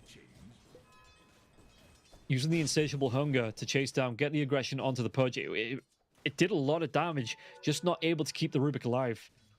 Maybe if the Rubik commits there, they get the kill into the Pudge first, but you know, when you are being run down by these two heroes, it's not something you're thinking of. You're right off the top of your head. You know, let's turn into the Pudge that's rotting me down and doing constant AoE damage. So, Rabel. Yeah, these lasers continue to bounce. The rockets coming in now as well. The only saving grace, if you can call it that, for the Pangolier, is that he's not level 6 just yet, so he's not able to rockets, laser, rearm, TP back to base, rearm, TP back to lane, and just constantly go with the mana. It looks like the lane for Nesphia as well. A little bit harder here in the second game. Oh, do they actually get the damage out? Looks like Zoe able to back himself away. Yeah, this is the thing that we're not going to be seeing the Meteor Hammer queued straight up for the Dragon Knight. You might just be going in for the Blink BKB build. But the Dragon Tail coming out for the Dragon Knight early on. We've seen different builds for Dragon Knights at the minute. Erase. Yeah, having to use a Fairy Fire.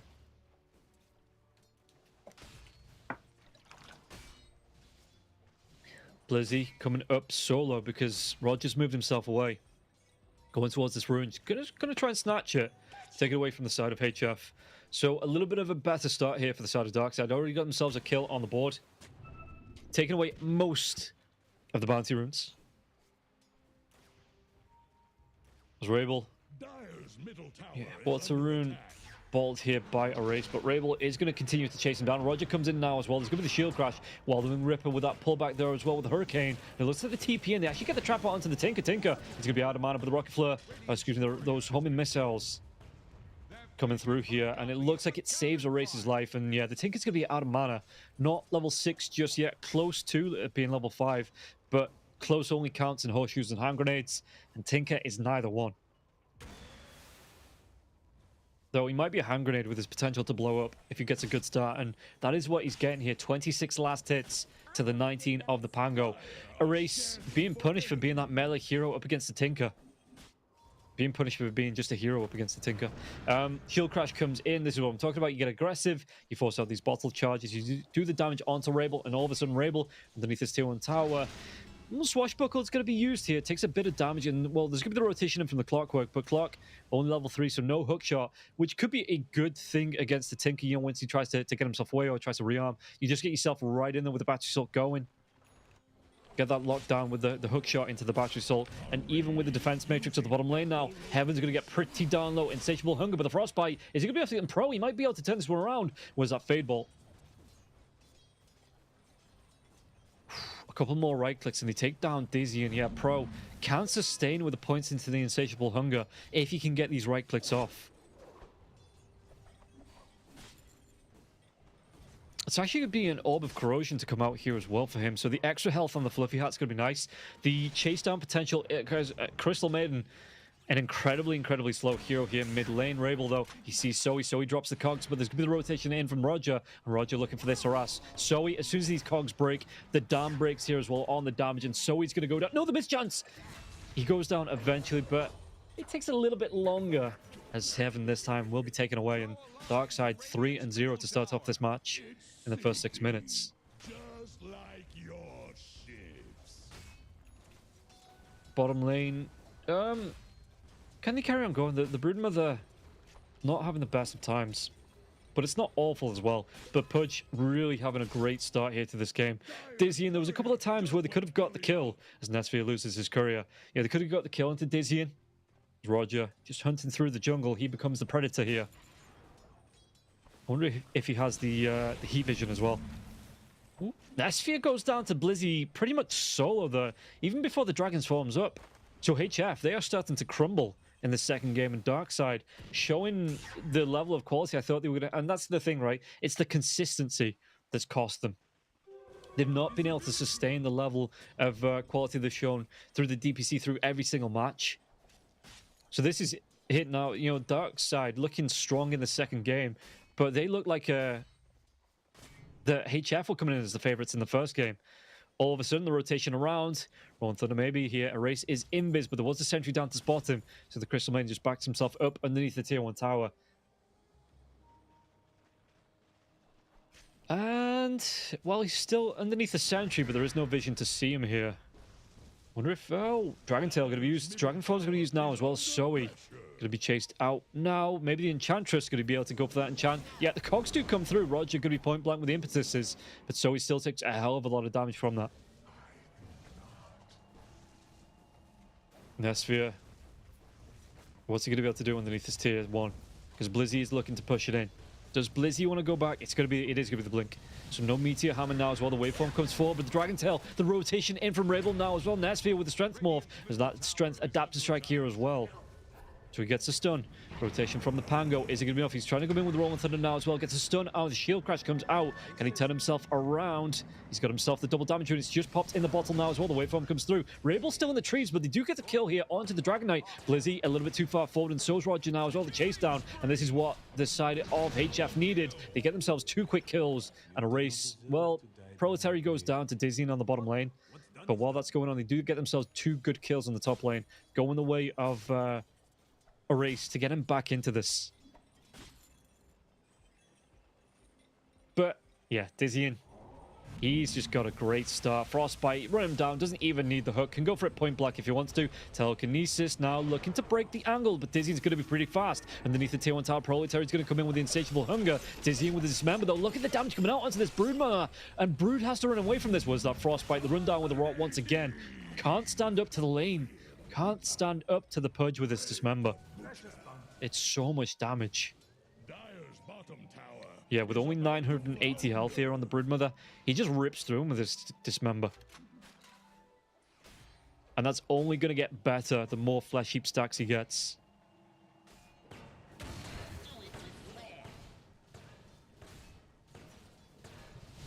Roger tries to come in to contest onto this farm for Nesphia. I mean, if the... Oh, Erase actually sees Crystal Maidens who want to go. Rolling Thunder will be here, but Sneko just pulls that tight gap, and Erase can't maneuver around it here. Sneko, though, still caught out. Now the bounce off the wall. He's going to be able to take the kill with the swashbuckle. Sneko, it was cute, but it didn't work. Yeah, Nesphia, if he can start to find his farming, look at that. He's, in terms of net worth, he's going to be 5th, 6th, 5th. The second lowest core in terms of net worth in the game, and all 3 cores on the side of Darkside at the top of this.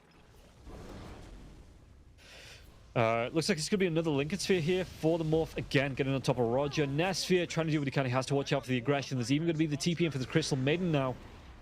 But with the Dragon Tail coming out, it's still not going to be enough. Blizzy doesn't go down to this. Was that Rolling Thunder? Still going to be 30 seconds away. So he's going to get low. Will go down. And Sneko picks up the kill. Comes in with the freezing field. They take down a race. They're going to be able to take down Nesphia. The rotation from the Tinker. Nesphia slowed down by that enchant.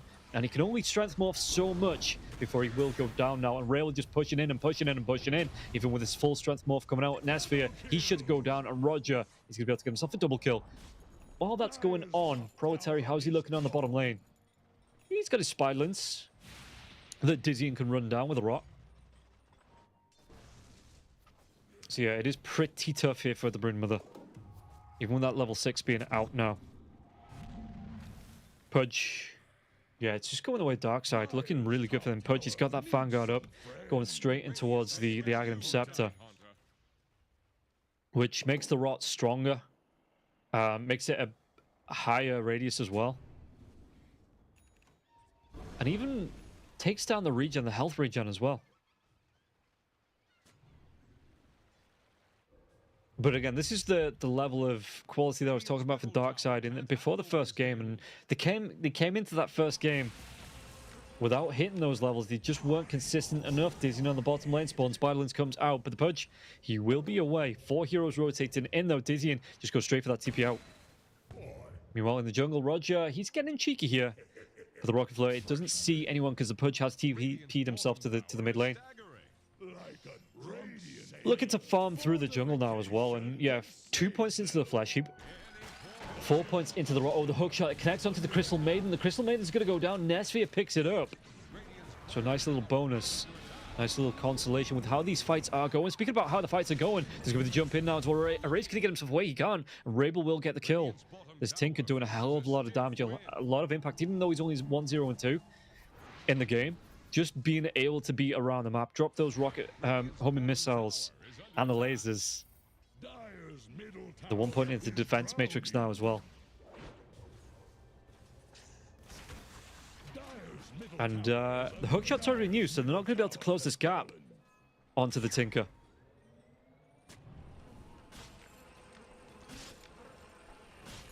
So let's see. Yeah, bit of a swing in terms of gold. But you don't want to be losing a race. You lose a mid laner for a Crystal Maiden. That's not a good trade. That's not a good trade at all. As Proletary, it is going to be the pipe for him. Yeah, so he wants to be protecting these spiders from the rot, from the freeze and field, the Crystal Nova coming out. Roger, even denying some bounties. Okay. Yeah, Sphere, it is going to be the Lincolns. So he wants to make sure he can't be dismembered, but with things like the laser to come through, you know, you've got the enchant here on the side of Darkseid, the frostbite. There's plenty of things that break it. In the river, though, Crystal Maiden gonna break the smoke. Sees all three as they're trying to make the move, but again, Dizzian, he's so heads up with this. TPs himself towards the top lane. It means that HF might be able to take down this tier 1 on the bottom lane now, but they're still not going to be able to get the kill onto the Pudge. Radiant's bottom tower faces a stiff wind. So the chase down potential, a race. He's teasing the Rolling Thunder, but again, with no heroes being seen on the side of Darkseid, he doesn't want to throw it out. You know, he doesn't want to let it go to waste, even if he's just, you know, using it as a guess.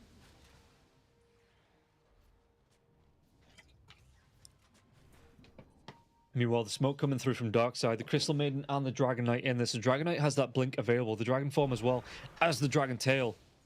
Gonna pop it. Who can they find? Nesphia is gonna be here. Do they get a jump on? Nesphia, 3 heroes gonna be here. He gets Dragon Tailed up. There's gonna be the Crystal Nova. Even the Friesland Field gonna be committed onto this. Does he get unrooted? Gonna get that waveform away. Nesphia, he's gonna get low. He's gonna go down. Roger gets the kill, but the hookshot comes in. They might be able to trade off the Dragon Knight now as well with Rolling Thunder. They do get the kill. Crystal Maiden, the Frostbite's going to be returned by the Rubik. And now the Rolling Thunder comes through from a race. He takes down Suneko, but they do still lose the Mortal. In fact, with the rockets coming through here from the Tinker, does he still get the kill? No. TPing himself down towards that bottom lane. Just wants to push the Broodmama back. As Proletary. He takes that tier 1. He does a lot of damage into this lane. You're pushing down onto the tier 2. The tier 2 has been started. Some good aggression coming out. While that's happening, though, the Pudge on the top lane, he's just finding free farm and pro. He still wants to be going towards the pipe. But yeah, Dizzian, he's going to be about 600 gold away from finishing off this Ags. And that's a big pickup for the Pudge.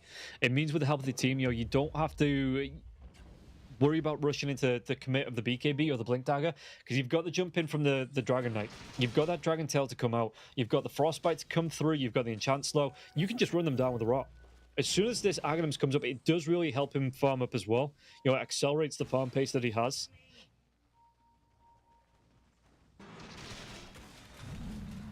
But yeah, if he wants to get involved with his team, he can. He will be able to rush down heroes with this rock. And keep them locked down with the hook as well. Blizzy gets a kill into heaven though. Netsphere takes down Roger. Can they get any more out of this? It looks like they're going to give it up. Just both teams backing themselves away. Looking for the D-wards. It's going to be on the cliff, right? Yeah, it is. They've got this observer down Netsphere. It is going to be seen now. They might come into this Blizzy with the Dragon Form. It is still going, but the damage onto the Crystal Maiden. Do they have enough to take down Pango here? Pango, he's going to be hooked back. He has a Lincoln Sphere, so dismember. It's not going to connect, and how so? He gets a kill on Snako and the Cogs. He trapping the Dragon Knight. Dragon Knight might not be able to get himself away from this one. The damage from Netsphere, it's going to be way too much, and on the backlines, Rolling Thunder coming through, and the Tinker, he has to blink himself away from this one. So now, HF getting themselves back on the board, getting some momentum back in their favor. And it's not all going the way of Darkside, though. That was a great fight. You see, they took down 2, but it was important. They took down the Dragon Knight. They didn't lose anybody, and they got the kills onto, I think it was Netsphere as well as the Pangolier. So a good couple of pickoffs here as well. And yeah, Morphlin after this, Lincoln's, it's a bit of a dip. It's, you know, it's a rocky road. It's not a full roller coaster. It's just a bit of a rocky road. But yeah, the Morphlin going in towards that Dragonlance. That's going to be quite nice, just the attack distance, if he gets the 4 staff there as well. As soon as that Lincoln's breaks, he's going to be able to pop it with the Hurricane Pike, you know, push himself away from danger. Rabel. What does he want in terms of items? Dragon Knight wants the BKB, make sure he can't be controlled. Tinker looking for the Shivas. Yeah, well, I mean, why not? He's already got himself a blink. Doesn't need any boots. Oh, so he's going to be seen by this ward now as well. The Clockwork, does he get it? Well, he's definitely going to get it all right. And it's going to be the death is what he's going to get. But now they know there is that ward up there. Radiant's middle tower is under attack. Netsphere. How's he looking at Dragonlance? In terms of gold, Dire's top tower is about still going to be about 250? Yeah, about 200 gold away. He's going to be able to pick it with a couple of camps. Speaking about Dragonlances, Roger, he wants to go for his. And this this makes the Enchantress pretty scary here, going towards the Hurricane Pike. Already got the 4 staff here on the Ench. Going to try and push these lanes out, or keep the aggression away from their side of the map. Dizzying, how is he looking? Actually wants to go for that blink. He's going to be about 700 gold away. Has that Axe up now. Yeah, you can see the rot. Increases the radius of the damage and causes reduced enemy health regen. So that could be bad news for the Morphling. Radiant are scanning for enemies. Bottom lane, though. Proletary is trying to keep up this pressure. You know, he's not leaving this lane. He's trying to force some aggro, some hate down here, and he's got the group up from most of the rest of his team. So if they do come in to defend this here on DS, they might lose a couple of heroes. Not sure where they are though on the side of HF. So Darkside, don't commit to this. Don't want to be killed off. Even the Spiderlings behind, where you see people TP into the trees, just to get that early warning system up here. But while this is going on, I mean, Pro, he can keep spawning the Spiderlings and pushing out the bottom lane. You're keeping the pressure. It forces the Tinker back here as well. He has to spam out this Tinker, just spam out the lasers, spam out the Shivas to clear those up. Radiant's middle tower can't handle this deluge. Radiant structures are So what's he going to try and do here, Ravel? Yeah, no, they are trying to keep this pressure off the towers. With the Centaur pushing in now as well. The Spiderlings might rotate in, but a fight's going to break out. The Dragon Knight can get himself away from this one. What's going to be stolen? It's going to be the Fireball being stolen here by the Rubik, being turned right back around. And Netsphere, he's got the Dragon Knight form. They're going to be able to take down the Dragon Knight. It only costs them the Clockwork, and they even get the Crystal Maiden to follow up. Pudge, are they looking for the re-engage here? Roger, as well as the Tinker. Tinker's going to TP back towards that bottom lane. There's the pressure coming through. They are going to lose this tier 1 tower in the mid lane now as well. HF looking to get this push in. A great fight from them. Great fight. Taking down the Dragon Knight as the Dragon Knight jumps in. It does cost them the clock. Amazing what you'll find laying around. But yeah, you see it just starting to dip once again. Dizzying, how's he looking? He's looking towards the BKB here on the push. We've got Roger. How far away from me is he? He's still a ways away from that full Hurricane Pike. Buys up that Blade of Alacrity, though. He still needs what? The recipes, plural, on Roger. 350, 450, so 800 gold. Yeah, okay. Dizzying. Just moving through the dire jungle, maybe looking to group up with the hook shot that's going to come through here from the Clockwork onto the Crystal Maiden. Pinnacle, he's going to go down again. The Frostbite comes out, but eventually was that swashbuckle. Erase gets the kill. Arcane Rune there as well for the Pangolier. So yeah, good pick-off. Good pick-off. Erase actually wants to go towards that Ags. Proletary, how's he looking? So Lotus up to come out. He's already got that pipe. I'm surprised it's not straight into the greaves. So the Rolling Thunder comes through now again with the Arcane Rune. The Dragon Knight, can he get himself away? Gonna try and blink out of this, but it might open up the kill onto Roger. Roger trying to retreat. They've got the laser coming through from the Tinker onto the Brood, and the Brood has to back himself away here now as well. So just giving them a little bit of a scare here on the side of HF. And Darkside, they force out a good couple of TPs, as it wouldn't be a Dota match without a pause. So if we can, maybe Observer, let's take a look at the items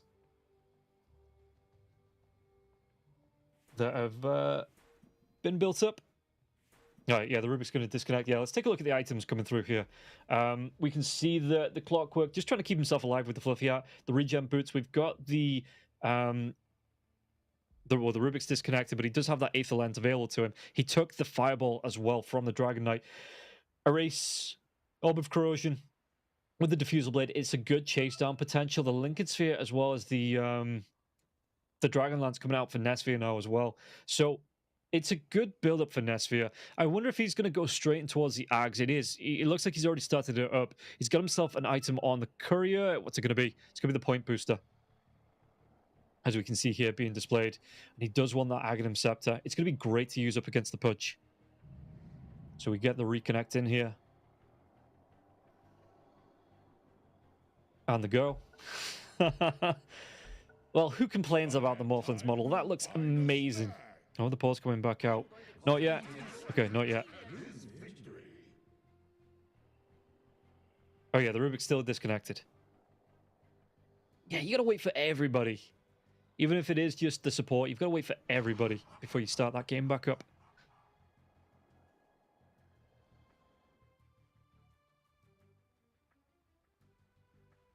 So the Rubik gets the reconnect, and we might be back into it here.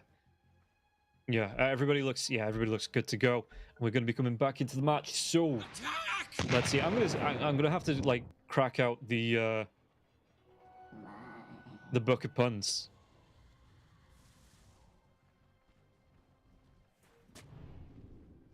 Bottom lane, Tinker. He's going to be able to get himself away.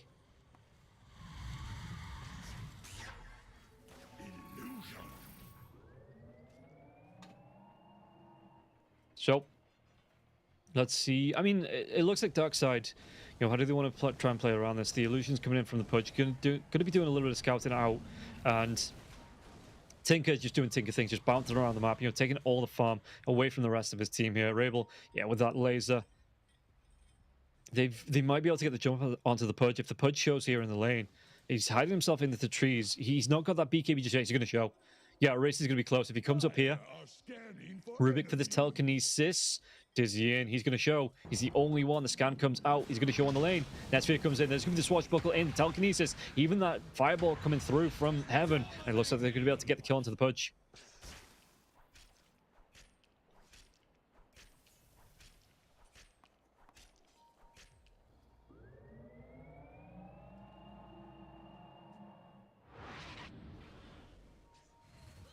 And does that open up Roche? It looks like HF, they're thinking about it. They're going to go into the pit as well. Yeah, they're going straight in. So the scan comes out. Radiant know that the Dire are in here. They know HF are in, but are they going to be able to group them in time? Because this Roche is going down pretty damn fast. Fireball going to be thrown out here as well. It's going to be Blizzy's Fireball this time. And what's going to be stolen here? It's going to be the Fireball right back. Or is it the Breathe Fire? It's going to be the Breathe Fire. Okay, so damage reduction comes through. They get the Aegis and Nesphia. They're looking to get themselves away. It is going to cost them a Clockwork, but that's not awful. In terms of what, you know, the commitment. He's down for 30 seconds. He's already used his hook shot. That's all he's really worth. Yeah, that's a good trade there for HF.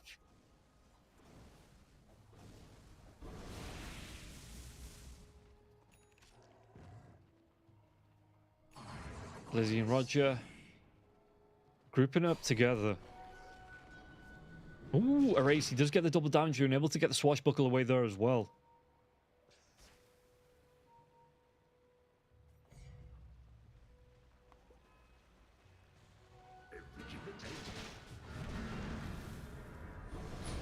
Let's see here. Fight. They've got the telekinesis out into the Dragon Knight now as well. Dragon Knight taking a lot of damage. Not using that BKB just yet. Erased, though, in the Rolling Thunder. Can't get himself up the cliff. And it looks like they're just going to back themselves away.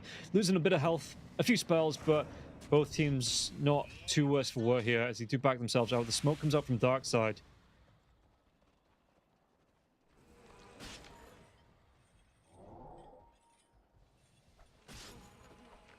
Dire's bottom tower. And let's see Nesphere.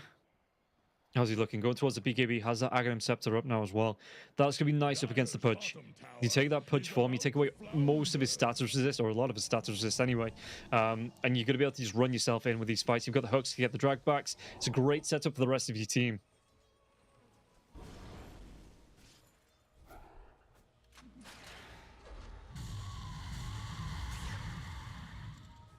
Dire's bottom tower is under And Snako. He's going to be able to get the Frostbite onto the Clockwork. Clockwork, can he get himself away from this one? So he's going to be taking a lot of punishment. The cogs do get dropped, but is this going to be enough? It's not going to be enough to keep him alive. And not actually sure what he was doing dropping those cogs. Maybe trying to keep the Centaur away.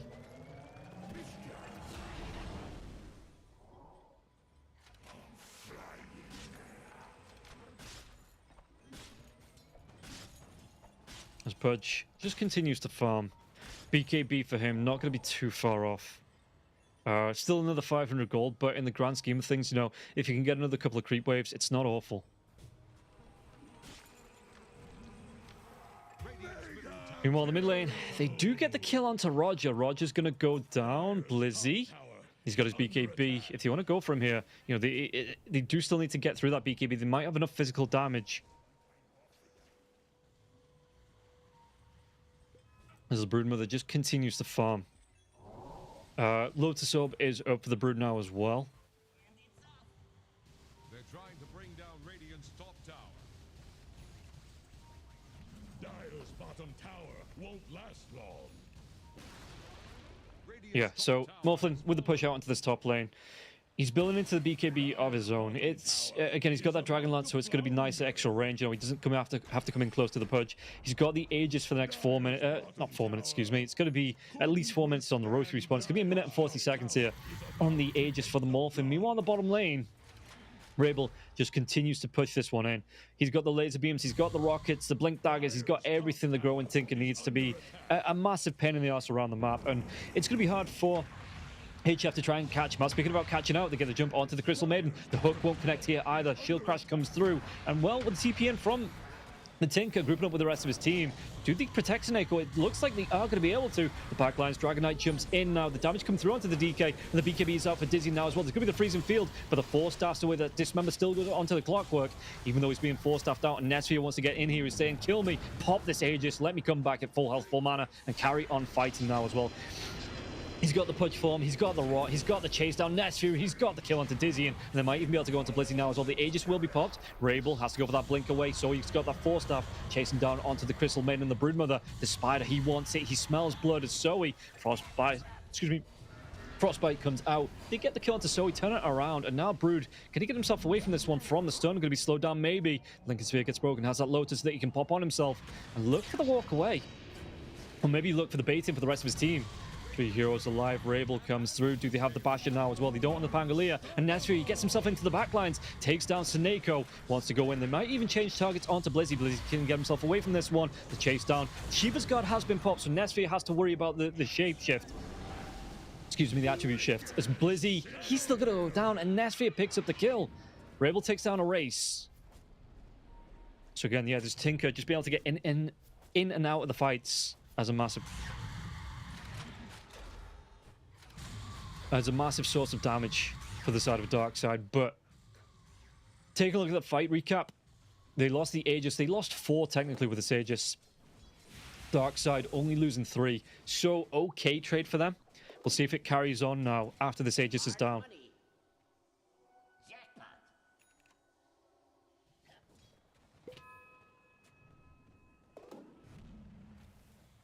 As Roger, yeah, Hurricane Pike is there. So, do they have the burst to get through this Enchantress as well?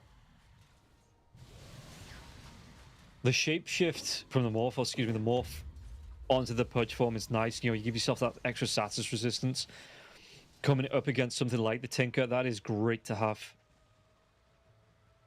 The Scardy going to be good. Excuse me, I'm losing my words. Which is a play-by-play caster. I've got to find them again quickly. But yeah, the smoke coming out here from Darkside. They're looking for the invade. They might be able to go into the Morphling. The Morphling not TPing out just yet. The rest of his team on the other side of the map as well. So he's got to be aware that everybody's missing. Those lanes are pushing in. Yeah, just gets himself away. Does he get himself out of this, though? The water goes down. It doesn't. Surely it doesn't. The waveform comes out now as well. But there's going to be the blinking from Dizzy. Dizzy, he gets that dismember off now as well. They're going to be able to get themselves on top of the Morphling. Morphling, even though he's going to go down, Rabel gets the kill. The rest of the team coming in onto this. Do they want to fight it out? It looks like there's going to be the dive in from Rabel now as well. Heaven, they get the kill onto the Rubik. And they're going to be able to go for more. No buybacks onto either of these heroes on the side of HF. And it looks like this Tinker pick, it is just allowing Darkside to play so aggressively. Punch being able to get the jumps in. And the damage that they can do, it is staggering. HF just not able to play up against it. I wouldn't actually mind seeing the Morphling take the Tinker's fall. Get the defense matrix for himself and just start spamming out those rockets. I suppose the big thing is you can't get the rearm off because it is the ultimate, and you don't get the ultimate even when you do morph shift into whoever. Oh, now the drive back as well with a hook. Dizzying. Cogs do come down. Roger trying to get the chase on onto Zoe, so he can get himself away from this one because the Broodmama absolutely cannot here. And now Erase trying to go into the roll-up, doing the damage where he can, but he's going to be taken down. Only the Rubik alive. They should lose this tier 2 tower in the mid. Hell, this purge, he might even set up for the tier 3. Dire's middle tower is under attack. Dire structures are fortified. So, Dire's middle tower is drowning. what can they do here, HF, to get themselves back in? They've taken a good couple of fights. You know, they've taken objectives like the Roshan, but I think the Tinker has just hit peak power point. Is about to flower. He's cracking out the slides left, right, and center. He's got the word in there as well. He's tippy top of his power. Won't last long. Going for it. No, I'm wrong. He's going for Hex. I'm wrong. Bottom tower He's still got a ways to climb, and he's going to have it in seconds. So Roger, building up again, doing the damage on that Enchantress. Let's see here. HF. Roche is going to be up in 50 seconds. So if they can get a good pick off, a quick pick here. If the Morph wants it, he's got the Scardy goal as well. As Rabel just continues with the overwhelming blink, because why not? Yeah, with the overwhelming blink, the Shivas, he's just going to be able to farm up onto these creeps, onto the triangle, and flash farm, get himself a quick hex. And yeah, there's nothing that HF can really do to stop this hero. In fact, has he died once in this game? No, 4-0 and 12 onto the Tinker. Tinker, he's just having an amazing game. I mean, this is what you expect in it. When you've got the damage block coming through from the defense matrix, this hero needs to be changed. Sorry, I'm back to ranting. But this hero is absolutely bonkers. Hell, take him back to the old version with the Matching Machines. I prefer that. As the shield crash comes through with the Rolling Thunder onto 2-3 heroes. Is this the fight they need with the Tinker not being hit to back the teammates up right away? But Rabel comes in. Shiva's guard comes out. Dizzying. He gets the kill onto Zoe. So Nako's going to go down now. The BKB for the Dragon Knight. He blinks himself in. But can they do the damage as the buyback comes out for the Clockwork? These rockets being spammed out left, right, and center. They take down Roger. So the two supports, it's going to cost them the buyback on the Clockwork. Do they want to chase for even more here? The Roshan is going to be back up, and if they do chase, or even go into the pit, Tinker's going to be able to split push this one out. Look at this, the lasers come through, and right onto the tier 3 tower. But inside the pit they go. HF, this is the opening that they want. Dragon Knight, ooh, is he going to be brave? The Breathe Fire comes through. There's going to be the Fireball now as well. Look at he just tick down onto this Roche, maybe steal the actual Roche kill, but the Aegis should still go the way here. It's gonna, everything goes the way of the Dire. The shard comes out, Netsphere, he consumes that, so he can attribute shift while he's stunned. That's gonna be really nice. Just be able to get your full strength morph off when you're in trouble, no matter what. Dizzying, how is it looking in terms of net worth? Of course, it's the Tinker at the top of the table, but the Morphling has about a 3k lead over the Pudge. Yeah, this is gross. Whoa, hook back onto Dizzy, but Dizzy not actually going to connect, and the Clockwork connect with his hook. Rolling Thunder comes in now as well. They have the lockdown, they have the roll up as well, they have the damage to take down Dizzy, and surely even through the BKB, the Lotus Orb is going to be there onto Nesphia, and Nesphia just looking for the right clicks. He's going to be able to take down the push. Dizzy goes down, and now Blizzy, it might be his turn as the waveform comes through. They get the kill onto Seneko. The chase is on. Rocket spam, but the hook, it connects. They drag back onto Blizzy, and Blizzy can he get himself away from this one. 3 heroes dead on the side of Darkside. No buybacks available, and this is the opening they wanted. They're even going to be able to go for the tier 2. Potentially push down onto this tier 3. With the Spiderlings, you know, they just have to wait for the creeps on this backdoor protection. Fortification is available here for Darkside if they want to use it, but they've already used it for 1 tier 2, I assume. Yeah, so they'd have to wait for the tier 3 to go down for the refresh. So Shield Crash, it's got that 90-degree angle here. They've got the catch out onto Roger. HF, it's only going to be Rabel alive. Is he going to be able to defend the space 1 versus 5 here? Well, he's trying his darn best. So yeah, the fortification, you don't use it for the tier 2 because you've already used it for the tier 2s. So you use it to defend the tier 3, and then when the tier 3 goes down, you get a refresh here on the fortification. And they are trying their best to take this tier 3 tower down. They are going to be able to take it down now as well. The rocket splam, but again, there's going to be an Aegis on Nesphia. They don't overcommit. They see these heroes coming back alive. They see that they're not full health, full mana. Even with the Aegis, you know, 2.5 minutes on that, it might be considered a wasted one if you just throw your life away there. So they back themselves away. If we take a look at this replay, you see the Rolling Thunder coming through. It looks like they get a stun onto Nesphia before the Lotus Orb, but eventually, even through the freezing field here, Dizzy going to be chased down. A right click. A race does get that kill. And now the chase is on to Blizzy. Blizzy tries his best. Seneko, the waveform blow up comes through from Nesphia. So much damage. He's got that punch form. And look at the angle on this. The Spiderlings, he spotted out, and the Spiderlings so close to getting the block, but he thread the needle, drag Blizzy back, and get the kill onto the Dragon Knight now as well. Opens up the game for HF. 5-month smoke. Going to be here for the side of Darkside. And again, if they lose this match, they are out.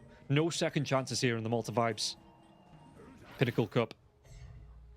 It is just straight knockout. Radiant's top tower is under attack. I like these wards as well. The Tinker wards are down on the cliffs, so they're going to spot any TPs into the trees from the Tinker. While they put pressure onto this tier 2, and the tier 2 tower will go down. Morph gonna go back for a Daedalus here. What's the Pango got?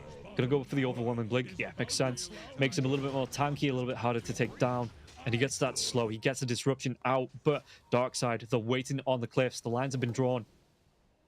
Was that Rocket Flare? Maybe it's spotted out.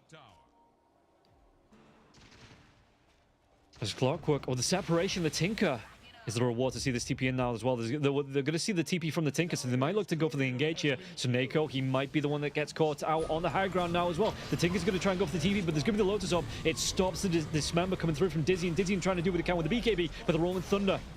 Hook shot now as well. Seneko, does he go down? They've got the right clicks. They're going to be able to take down Dizzy, and once again, they've got the kill onto the carry. Another chase down onto Roger. Roger trying to prance himself away from this danger. The danger is too much, so he's going to go down to Rabel, but it's going to be a 2-for-1 trade, and the Tinker has to TP himself out. He's going to be closely out of mana, and HF, no flying vision there. So again, a good fight. They can set up for a reset here. They've got this Aegis still for 35 seconds. And yeah, Tinker just keeps TPing himself down towards his bottom lane, trying to push it in. Trying to do what he can with the Shivas. And he will be able to clear off the creep wave. The tier 3 tower will be taking a lot of harass on this bottom lane here for the Dire. It is close to going down, but they've got no Pudge for 43 seconds. No Enchantress. Well, the Enchantress can buy back and is up in 15 now as well. So Nesphia, he just wants to use this Aegis. Commit onto it now. The Lotus Orb will be up. He's got 4 seconds left on it. They are going to be able to take this set of racks. Frostbite come through now as well. Morphlin, do they have the timings right? Are they going to be able to get the kill onto Morphlin before, or excuse me, after the Aegis does pop? Because he's going to be away. No Pudge again. 21 seconds. Do they have the bash? They have the lockdown onto Seneko. A race with the Rolling Thunder now as well. Blizzy, they locked down. They're just going to try and get themselves away from this one. It might cost a race his life. No. Swashbuckled away. And the Pudge still not alive. So they do even more damage here to the set of racks. So this range rack's down to 153 health. Ooh, did he read this here? The clockwork coming in now as well. They do see the Tinker blinking himself around on the lane inside the trees as well. Maybe a boots of travel soon here for the Morphlin. The Morphlin, what does he sell? I assume boots. When you've got the waveform, yeah, just he might even take away this Dragonlance, because if he's going into the Pudge form, you know, for that rot for the dragbacks, he might not see the value of this Dragonlance, and it might just be straight Daedalus here for him. Snako just dropping some wards, looking to get some D wards out, but how? I don't actually think there was many cliff wards. Just making sure they have that protection, because I can see that HF, they're going to be coming in for a smoke. Wanted to set up on this Radiant Triangle now as well. Push the heroes away.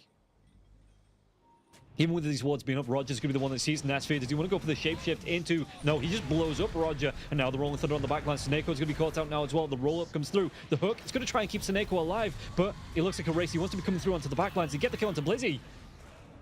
Blizzy and Roger both have buybacks available, but they forced them out. Forced at least one out. So we get ourselves another pause. Of course it's a pause. So yeah, the Morphlin going into the Dragon Knight's form. This is going to be quite nice for him. He's got that Breathe Fire. The Dragon Tail stun as well. So the Morphlin's going to be able to use it and just right-click heroes down. Yeah, you take away the status resist from the Dragon Knight anyway. Look at that massive mountain. It's a little bit, you know, just a peaks and valleys, massive mountain. It's like the... And then just a drop, you know, roller coaster ride there. With a big drop at the end, looking for the big splash finish here for HF.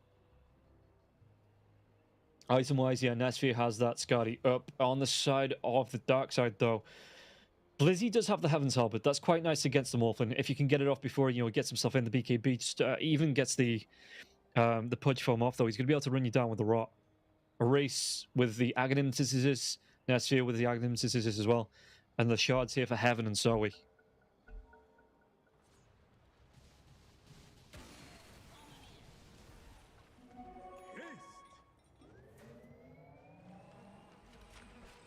Dizzying in the mid lane. Is going to show the Tinker trying to push onto the tier 2. No, cancels the TP. Spylins, maybe not sure. And there's going to be the jump in now as well. Did he force out the buyback from the Dragon Knight? The hook shot, it doesn't connect. They might still be able to take down this Rack. The fortification will be used. And Netsphere just backs himself away. Going to be taking a hell of a lot of damage. Telekinesis, though, for the save from the Rubik. And Netsphere, yeah, with that Lotus, just going to be able to avoid some of this damage. He's got, again, some more regen to come through. He's got the gold if he wants to buy out. Triple bounties as well. If he wants to buy out, which he looks like he might do for the Daedalus, that will be available to him. He's just going to go straight for it. So let's see what he gets rid of here. Top lane, though, did they get the lockdown? They don't. No telekinesis to come out, and the Tinker will be able to get the TP away. It was close. Very, very close.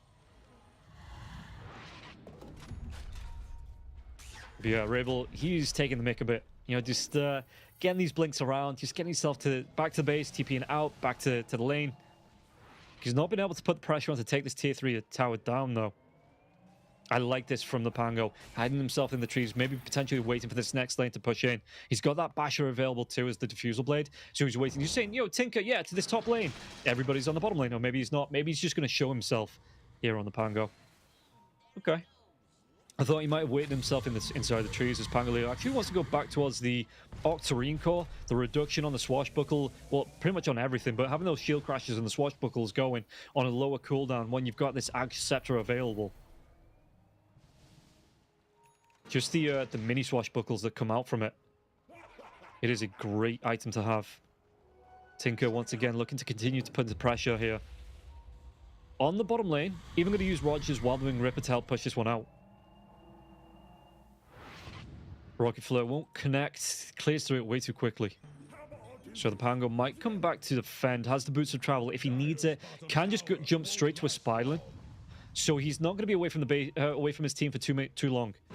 As long as there's a Spylin alive for him to jump to, he can get right back to his team. It takes, what, 2 seconds, 2.5 seconds? But yeah, he does have that jump back ability, like you see there. So Roche is up.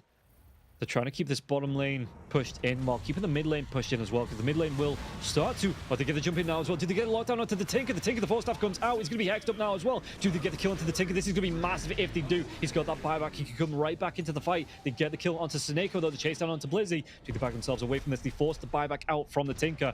That is massive here from the side of HF. If they catch him out again, Tinker, it's lights out for him for about 100 seconds. Wasn't able to get the BKB off. I think... Who got the Hex? The Broodmother? Yeah, really good lockdown there onto the Tinker.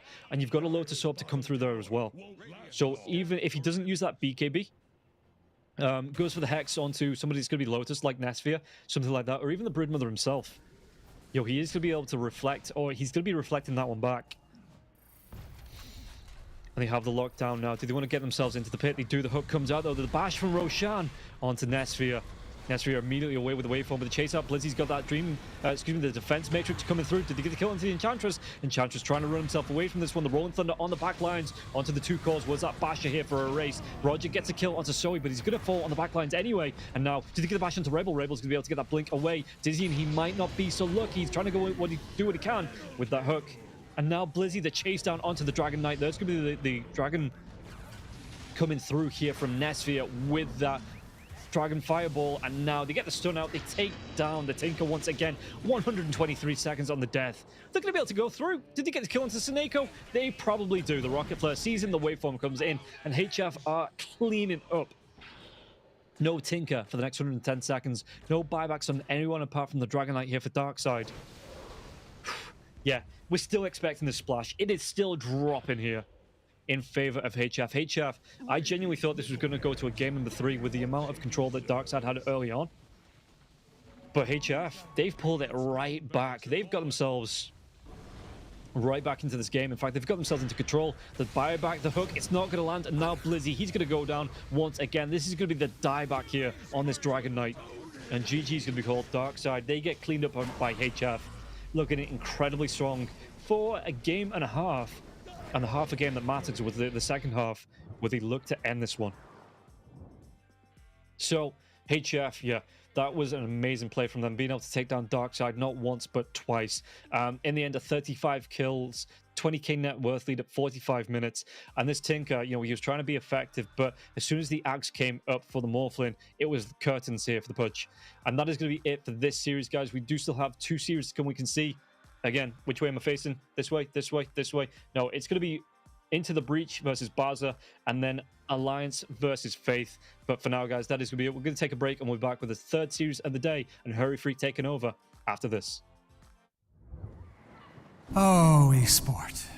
You and I have come a long way. It was such humble beginnings.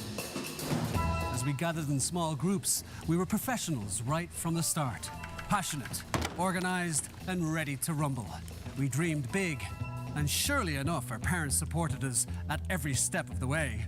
Didn't they? Fired up by all this love, it wasn't long until we caught the scent of competition. To be honest with you, it wasn't always that easy. Joe here, he had to take on 2 side jobs to afford playing professionally. It's gonna get better, Joe. Fist bump. Some of you dared to not even call this a sport. And look where we are today. An endless stream of esports events every year. Bet you didn't see that coming, Mom and Dad. And you know what? We have been with you every single step of the way.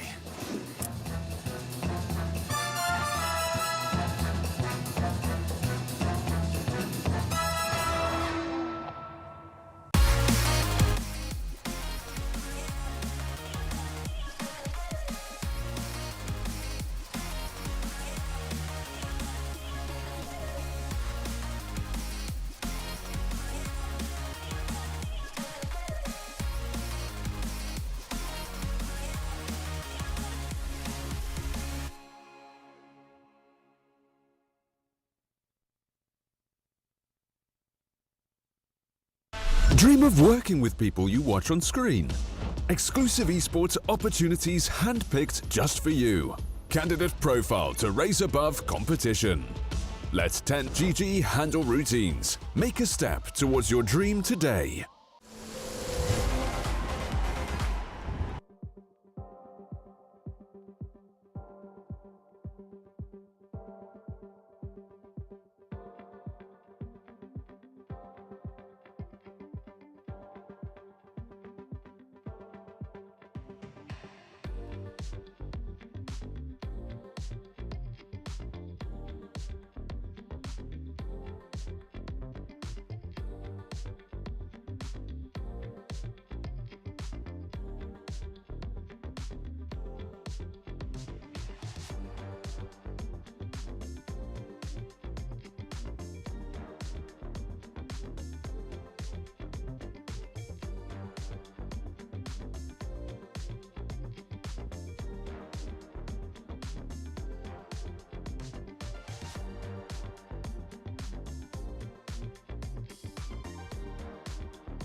be a bad man?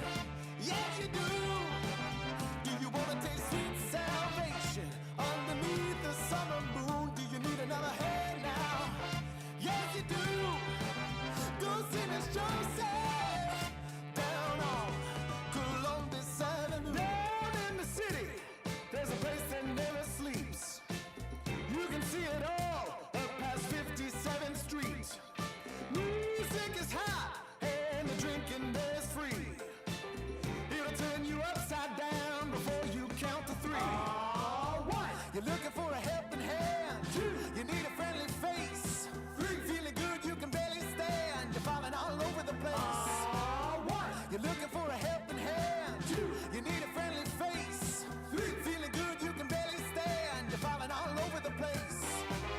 You own it, they got it, they flown it, you bought it. Ow! Do you wanna be a bad man? Yes, you do.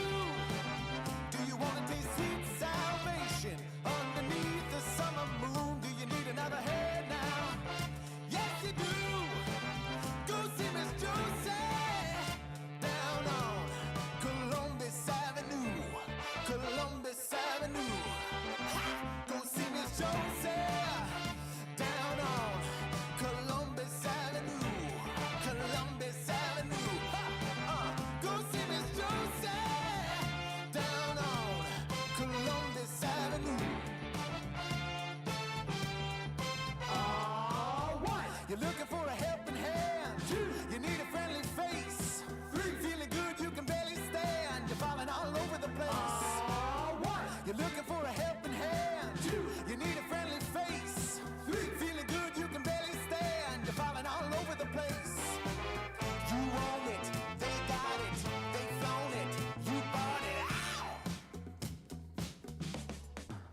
Go see Miss Joseph down on Columbus Avenue. All right, Columbus Avenue.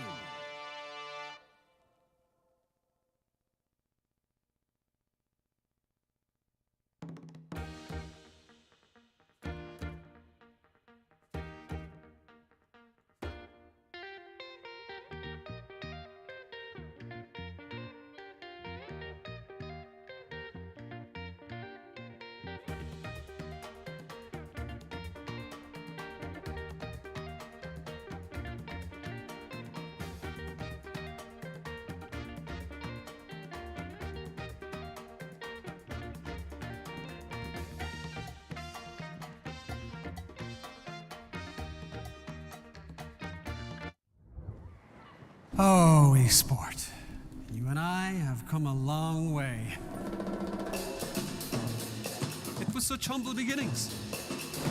As we gathered in small groups, we were professionals right from the start. Passionate, organized, and ready to rumble. We dreamed big, and surely enough, our parents supported us at every step of the way. Didn't they? Fired up by all this love, it wasn't long until we caught the scent of competition. To be honest with you, it wasn't always that easy. Joe here, he had to take on 2 side jobs to afford playing professionally. It's gonna get better, Joe. Some of you dared to not even call this a sport.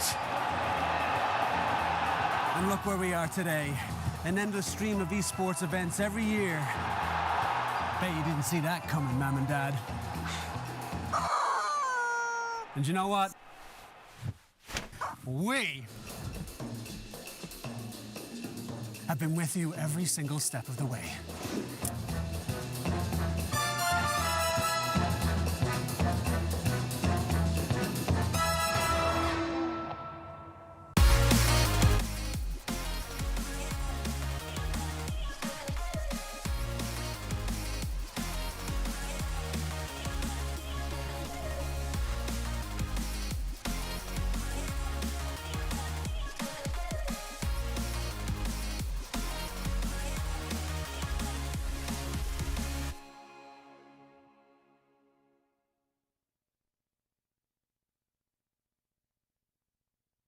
Dream of working with people you watch on screen. Exclusive esports opportunities handpicked just for you. Candidate profile to raise above competition. Let 10GG handle routines. Make a step towards your dream today.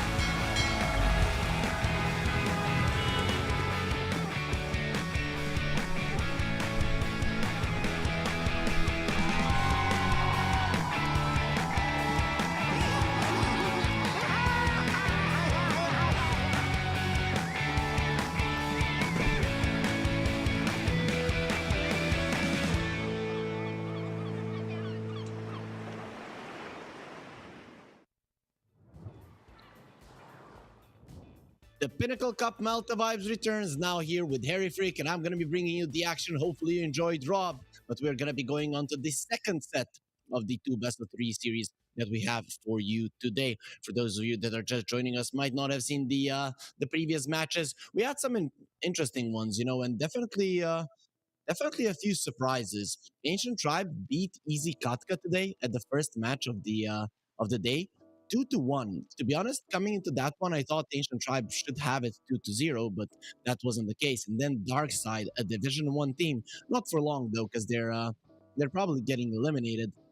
Well, they lost 2-0 versus HF. Look at that one. HF didn't manage to qualify through the qualifiers. So that is actually a big hit to them. And of course, later on, we're going to be going into the breach versus Baza Esports. Actually, that's going to be our next series. So the one that we're watching, and then we're going to have a treat because Alliance is going to be playing versus Team Faith later on in the day. Looking at this one, Ancient Tribe and HF, when they fight, they're going to be going up against Oridu Thunders. Here's the match that we're going to be watching today.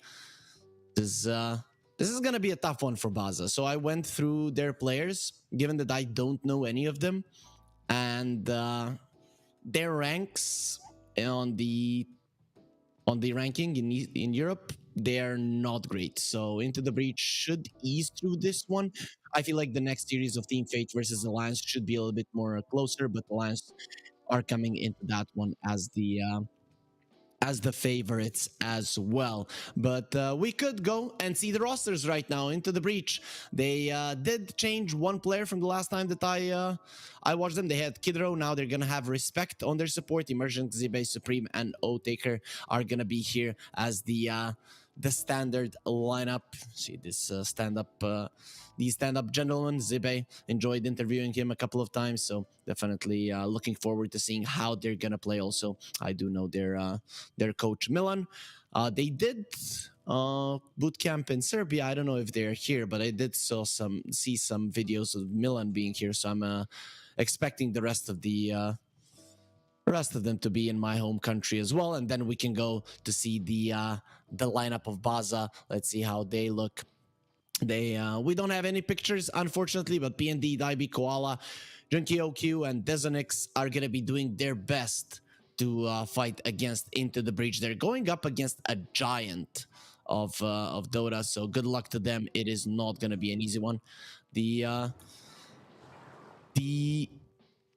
ranks that I saw, rank 1,000, 2,000, 3,000. Some of them are not even on the leaderboard. Maybe this is not the names that they have in their official names.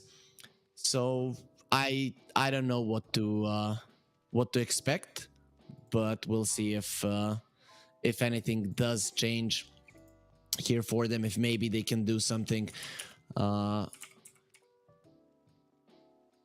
against Into the Breach. Hopefully they can put up somewhat of a fight, but I'm looking forward to the fourth match.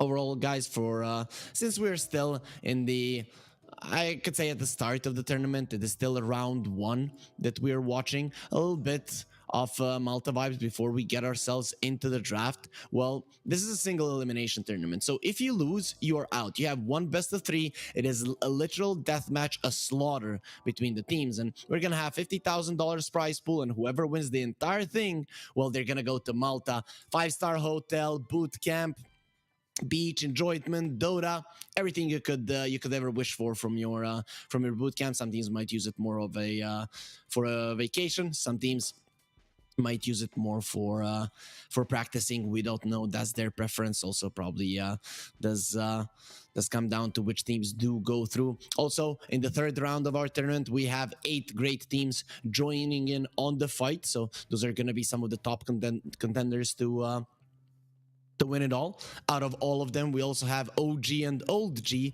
and we're hoping that the new and the old generation do clash so that we can see who's better. Is it going to be the old or the new guard that comes out on top? Of course, it is not 100% certain that these two will meet each other, but one can only hope. And also, every single round does get you some kind of cash here in the Malta Vibes, apart from the first round. From the second round onward, second and third round, we'll give you $1,000 each. Then moving forward, $2,000 for a win, $5,000 and 16 for the if you win the grand finals. So of course that last match, that best of 5 grand finals, is gonna be the one where teams give it their all. But first, they're gonna have to give it their all to even get there, because as we mentioned, this is gonna be a bloodbath. Overall, we should be getting into the draft fairly soon. The teams are now in the lobby choosing sides, where they want to go, what they want to do, and who's going to be Dire, who's going to be Radiant. First pick, second pick. We'll see what comes out of them into the breach. As we mentioned, they're coming in as the favorites, big ones. They were in Division 1 last tour. They got relegated, but to be honest, they really did put up a fight, a pretty good one at that. And I'm just want to see how close they were to staying. I did follow through, but okay, so they were 1-6. Not the greatest, but they did win 3 games overall. So definitely they've shown that they can take games of teams. They beat Nigma Galaxy, who in the end ended up staying in the Division 1. We'll see how they do in Division 2 this time around, because Division 2 of Western Europe, it is stacked. And one of their opponents there is going to be Alliance as well. We'll see how they do in this tournament. It's actually a pretty nice one to not only fight for the prize, get some extra money, but also prepare yourself, because fighting in the DPC, every single series matters, just like here. And with that being said, this series matters as well. So we're going to be going into the draft here of Into the Breach versus Baza to see how it's going to go. I don't know if Baza is the name of that dog, lion, whatever it is on the logo of Baza, but that animal, whatever it is, does seem a lot scarier than Into the Breach's logo, really. If I would have to assume who's gonna win this battle just from the logo alone, well, Into the Breach hiding behind behind an armor against this Chad, whatever it is. I don't know. I'm gonna assume it's a dog, but that looks like a main behind. Either way, though, we are gonna be focusing on the heroes here. It is gonna be the Disruptor. It comes out from Baza. No surprises there. I think, considering that they're coming in as the underdogs, keeping it to the meta might not be the best approach. I'm gonna assume that they are gonna do it, but if you play meta heroes against the team which is on paper better than you, it's probably not gonna work out. They know how these heroes work. They play against them in pubs every single day in scrims. And now in an official game with a team that's probably going to be slightly weaker than what they're used to, they should have no problems. They're going to go with the Nature's Prophet every single time. We're going to see an opening like a Nature's Prophet, a Dragon Knight, just because those heroes have so much flexibility, can be played in virtually any role, especially the Dragon Knight. But Into the Breach, they want to play the Nature's Prophet for now. And Otakar, he has been good on this hero. Zibe can play it as well. So really no reason not to pick it up. I haven't seen middle Nature's Prophet for a very long time. And I think we're not gonna be seeing it. They're gonna go for the Rubik again. No surprise. All of these heroes very well established in the meta in every single region. It's no surprise that we are gonna be seeing them here between these two teams.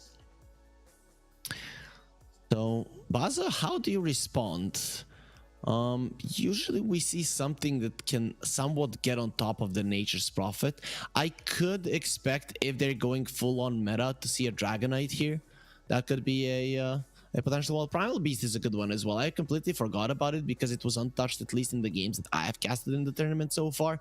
And I'm mostly casting Eastern Europe, where Primal Beast is just not as popular. But it's one of the better heroes against the Nature's Prophet in general.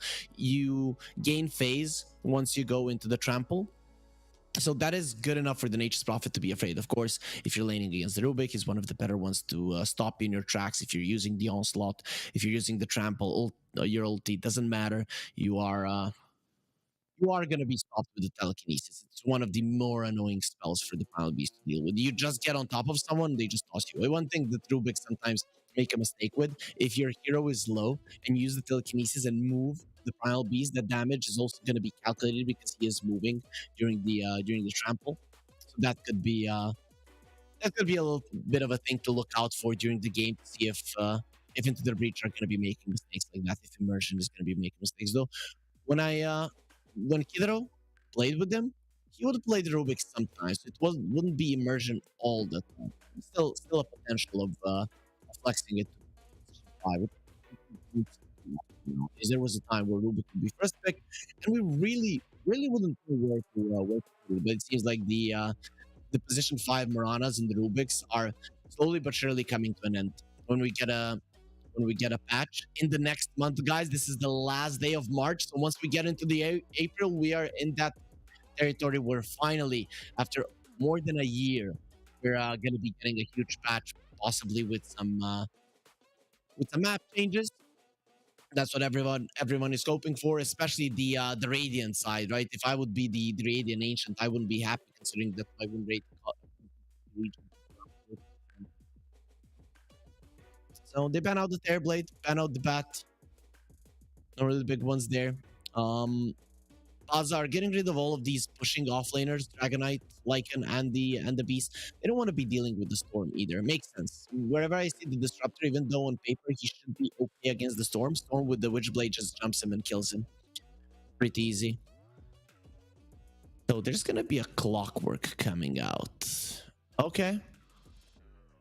So Clockwork sometimes hates playing against the Disruptor, but I think the main idea here is Primal Beast offlane can crush the Nature's Prophet. If Clockwork is constantly in its face, you can't do it. So it's a great laning partner with the Nature's Prophet. It's probably going to be attached to it. Wherever the Nature's Prophet goes, Clockwork will follow. If it's an offlane Nature's Prophet, Clockwork will be there. If it's a safe lane, which is I think more likely, then the Clockwork will be a 5, and Respect will be playing that one. So Baza, considering they've taken out the Beastmaster, they're not gonna have many vision heroes up their sleeve. You know, if they would be looking towards some vision heroes, a Slark, Sniper during nighttime, those come to mind. Sniper pretty much would not suggest it. The Slark, not now, right? There's two heroes to respond to that one. Jakiro makes sense. Yeah, Baza are 100% in staying in meta. Every pick is pretty well established currently.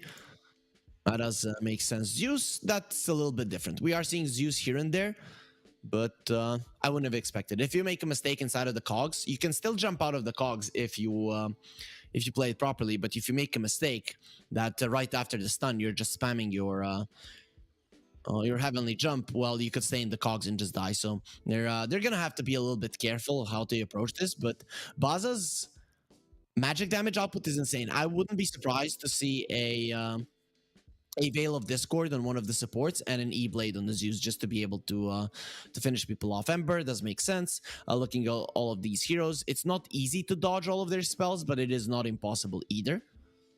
So makes sense. You can lane relatively well against the Zeus. You do capitalize on having a solid amount of stick charges. Supreme is a beast on every single spirit. So it is It is a pretty decent pick to go for here from Into the Breach. So Into the Breach most likely need an offlaner. It is not 100% certain, but that's probably going to be the case. What is left? Like Centaur is in the pool out of the ones that are being played right now. So that could be the one that's pulled out. Magnus also works well with Rubik as well. Into the Breach. They usually change their style of gameplay, so it is not always easy to think what they're gonna go for. And Zibe, he loves these Beastmasters Lycans, but he also has a wide hero pool out of those two, right? Those two he's the best on, and Enigma as well. But he can play standard offlaners as well, and I'm gonna assume now with the Meteor Hammer being in play that he probably plays a lot of heroes that can capitalize on the usage of the Meteor Hammer, which I would like to see. Nature's Prophet plus someone who can push. Those have been taken out, but Meteor Hammer pretty much makes every single hero a pusher. That makes sense. Now the Stark Band does come out, and I like it. Tide and the Darkseer, fast bands coming out from Baza, so they're sure what they don't want to be playing against. Darkseer actually would be problematic for them, especially because they need to go for a heavy stats hero right now. None of their hero pushes. Jakiro, we can't really count him for that one. So heavy stat-based heroes do suffer against the Darkseer quite a lot. Even the Tidehunter. If you're a stat hero, you have a lot of base damage, and Tide's Anchor Smash reduces your base damage percentage-wise of it. So it does make sense that they wouldn't want to play against that.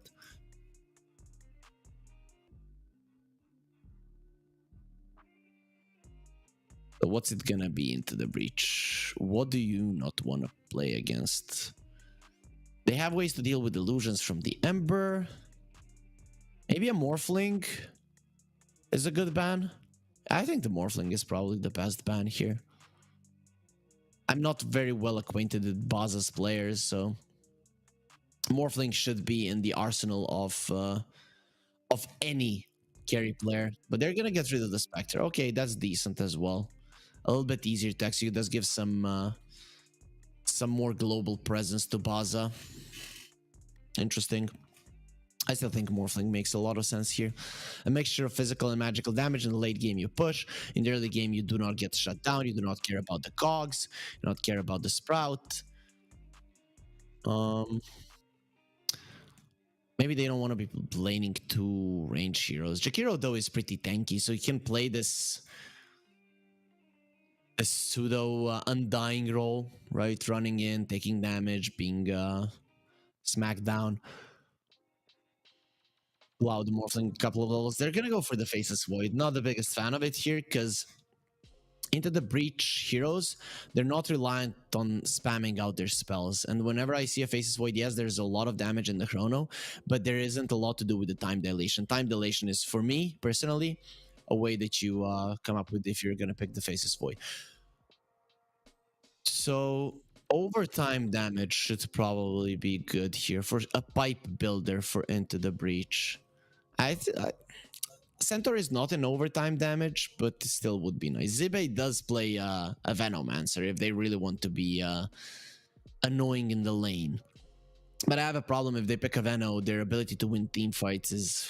Oof, it's gonna be rough. One thing I have to mention though that I didn't is Jakiro being picked up into a Rubik. That's brave. So I'm curious to see how much points he does put into his ice path. So they decide to put the Nature's Prophet in the offlane, which is actually a good hero against the Faceless Void. Not that great against the Jakiro though. So Jakiro is like the support that crushes the Nature's Prophet. So I would like to see the Jakiro laned in the safe lane. And the disruptor in the off lane, but we'll see what they decide to do on the side of Baza. Interesting last pick. Does make sense. Lanes relatively well against the Primal Beast. You do have better vision on Into the Breach. You're gonna have better tower push. Considering they're the better team, I don't see why they would not be the favorites coming into this series. I'm pretty certain that Baza, I have done some, not extensive, but some research on their players, and these guys, hate to say it, but should not be able to stand their ground against a team established status like Into the Breach, even though Into the Breach changed their support. Kidaro is not part of the team, though it does say Into the Breach shuffle, so maybe Kidaro is still part of the lineup. This just they're playing this tournament with a new player. That being said, we should be getting into the game fairly soon. In just a couple of seconds, we are gonna be enjoying the view of the Dota game here at the Pinnacle Cup Malta vibes, and we are gonna be enjoying some great Dota between Into the Breach and Baz Esports. Hopefully, it's not gonna be too one-sided between them. But yep, the game has started, so very soon we're gonna be seeing that Techie is jumping on top of my head and just crashing everything, taking us into the game. There he is. The explosion comes out, and we will get ourselves into the game number 1 of Into the Breach versus Baza.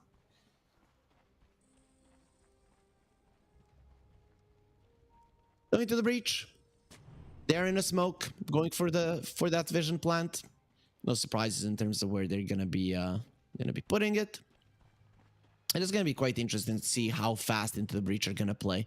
Dota is a little bit slower than, I don't want to say what I'm used to. This meta has been going on for a long time, but you know, you somehow feel that Ember Spirit, Nature's Prophet should be a bit faster. But what has happened throughout the years, I think all of the spells have been slightly nerfed over time.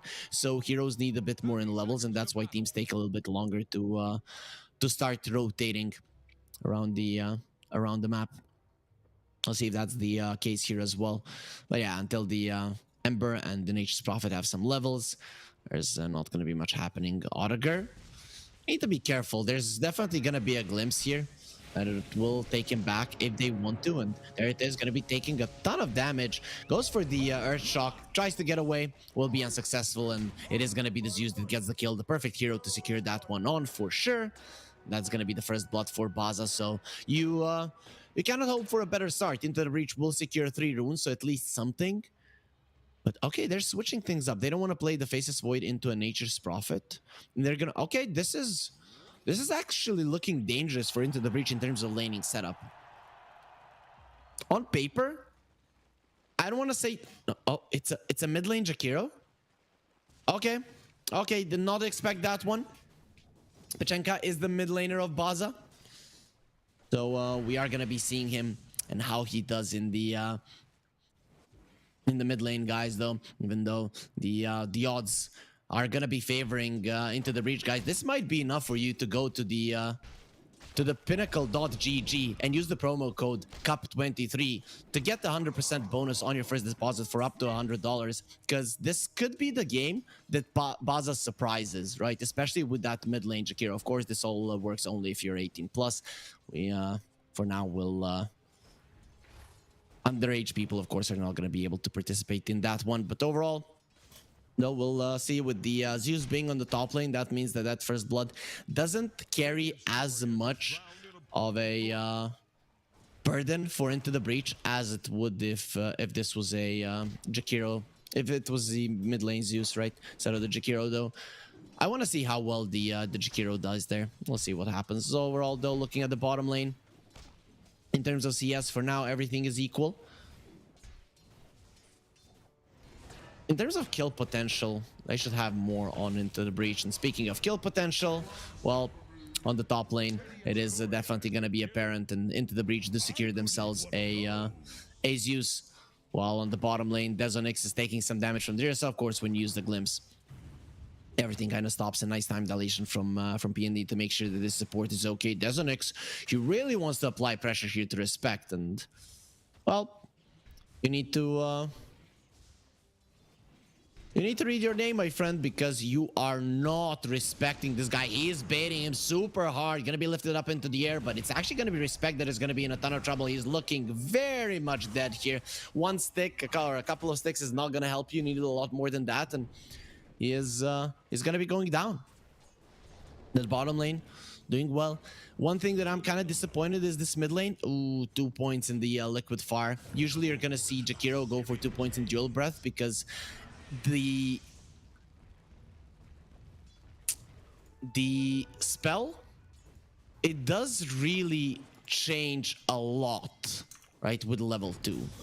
So I'm kind of surprised that's what Pachenko went for.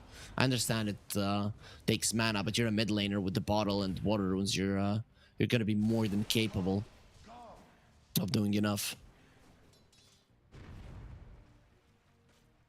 Supreme is gonna be taking a bit of a beating there. Nothing too much. Overall, he's continuing to crush the mid lane, doubling his opponent, and this is gonna be the biggest problem for Baza. When you look at 3 of their heroes, the Jakiro, the Disruptor, and the Zeus, against a strong Ember Spirit, they're not going to be able to hold their own, especially the supports. You know, Jakiro is probably going to be strong, have some mech or something. Speaking of Immersion, would love a mechanism right now, but there is no one to give it to him. He will get out the cogs, making sure that Koala takes some added damage, but it's not going to be nearly enough for Zibe to land himself a kill.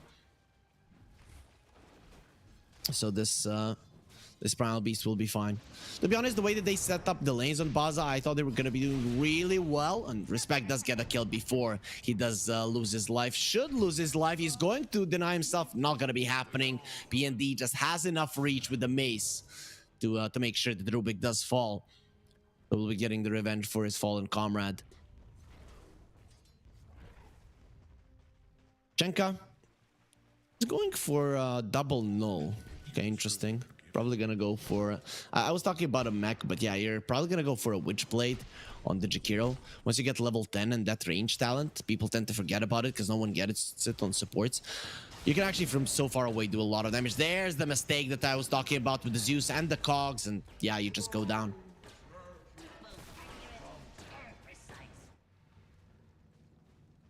So you have to, if you get caught in the cogs, make a step inside of them and then use the Heavenly Jump. The way that Heavenly Jump works is that you jump in the direction you are walking, right? And if you're standing your ground, you just jump in place. Picking off in place, PND. Gonna be lifted up into the air. While that is happening, on the other part of the map, we have a bloodbath. We're into the Breacher, coming out as the slight winners there, or maybe not even slight, considering that they killed the core. He was the one that died first, and they're just continuing to get more PND on the bottom lane. This was the lane that was going well for them. They were getting a couple of kills on the Rubik, but while that was happening, Otakar was farming, biding his time, and waiting for a mistake to happen. That finally did come through with the Void, coming out a little bit too aggressively, and he does get taken down. I would say with relative ease. When you don't have the time walk, you're very, very vulnerable. Zipe is getting gone on. He's taking a ton of damage. The trample, it hurts, but it does not hurt enough to kill Zibe, so he's going to be more than fine. TP to the base, teleport back to the lane. It is going to be very easy for him to stay in that one. CS and on all 3 cores into the breach are winning. They're winning 1k gold in net worth, and very soon we're going to be switching to net worth just to see what's happening there. Speaking of which, this mid lane is now going to become even worse for them if Pachenko dies, but it doesn't seem that that's going to be the case. He does survive for now, had the Fairy Fire, has those raindrops as well. He's going to be using the Fairy Fire, not enough to save your life, my friend, and he is going to be burnt down to a crisp. Does lose his life. Makes Supreme an even bigger of a beast. 34 to 14, 21 to 4. I mentioned soon our observer will be switching to network just to see what's happening between those two. Yep, look at the Jakiro. Look at him. He's a support right now. So that's Zeus getting the first blood. Maybe they should have sent him to the mid lane. On paper, Jakiro should do really well against the Ember. It's very hard to dodge the dual breath. And you just continue smacking and smacking and smacking him. And then once you take him back a bit, that is when you last hit. But yeah, that's how it should be on paper. When Supreme plays these heroes, well, rules do not apply. And he even gets a ward down. That's even more going his way. Wrath of Nature does come through as well. Pachenko taking some damage. It's gonna be some sentry wars there, but... in the end, it doesn't really matter if you lose a sentry. Jump out from the Zeus. They do not have the hook shot just yet, but they have the teleportation, and you think you can escape. Zibe, he thinks differently, does have a Fairy Fire, should not be able to save his life. He doesn't even use it. Thought he was going to survive at least one more hit. Not going to be happening. Or he just made you with his death, which was probably inevitable either way. And yep, the Jakiro dies again. Things are starting to fall apart. We coming into this series, I don't think a lot of people had faith in Baza. That's just how it is. They're the heavy underdogs. You know, we had some underdogs that would win a game. Easy Katka versus Ancient Tribe the previous days, some other ones as well, but yeah, this is I think the biggest one for sure. Pachenka. Okay, now this is just bullying. This is not even funny any longer. So Supreme just continuing to bully his laning counterpart. And he just TP to the lane, so his tower is going to be taking a massive amount of damage as well. They're sending in the Zeus to maybe change something. Meanwhile, Autoker on the bottom lane, playing pretty aggressively. They do have the Chronos, so ability to kill Autoker, it is there. Not quite yet. And speaking of abilities to kill into the breach, they're just diving tier 2s right now. They are not playing around and will not allow Baza to have any kind of a chance in this game. Number one. 5k gold lead, 9 minutes in. It's not insurmountable, but you're gonna need to start making plays around the map.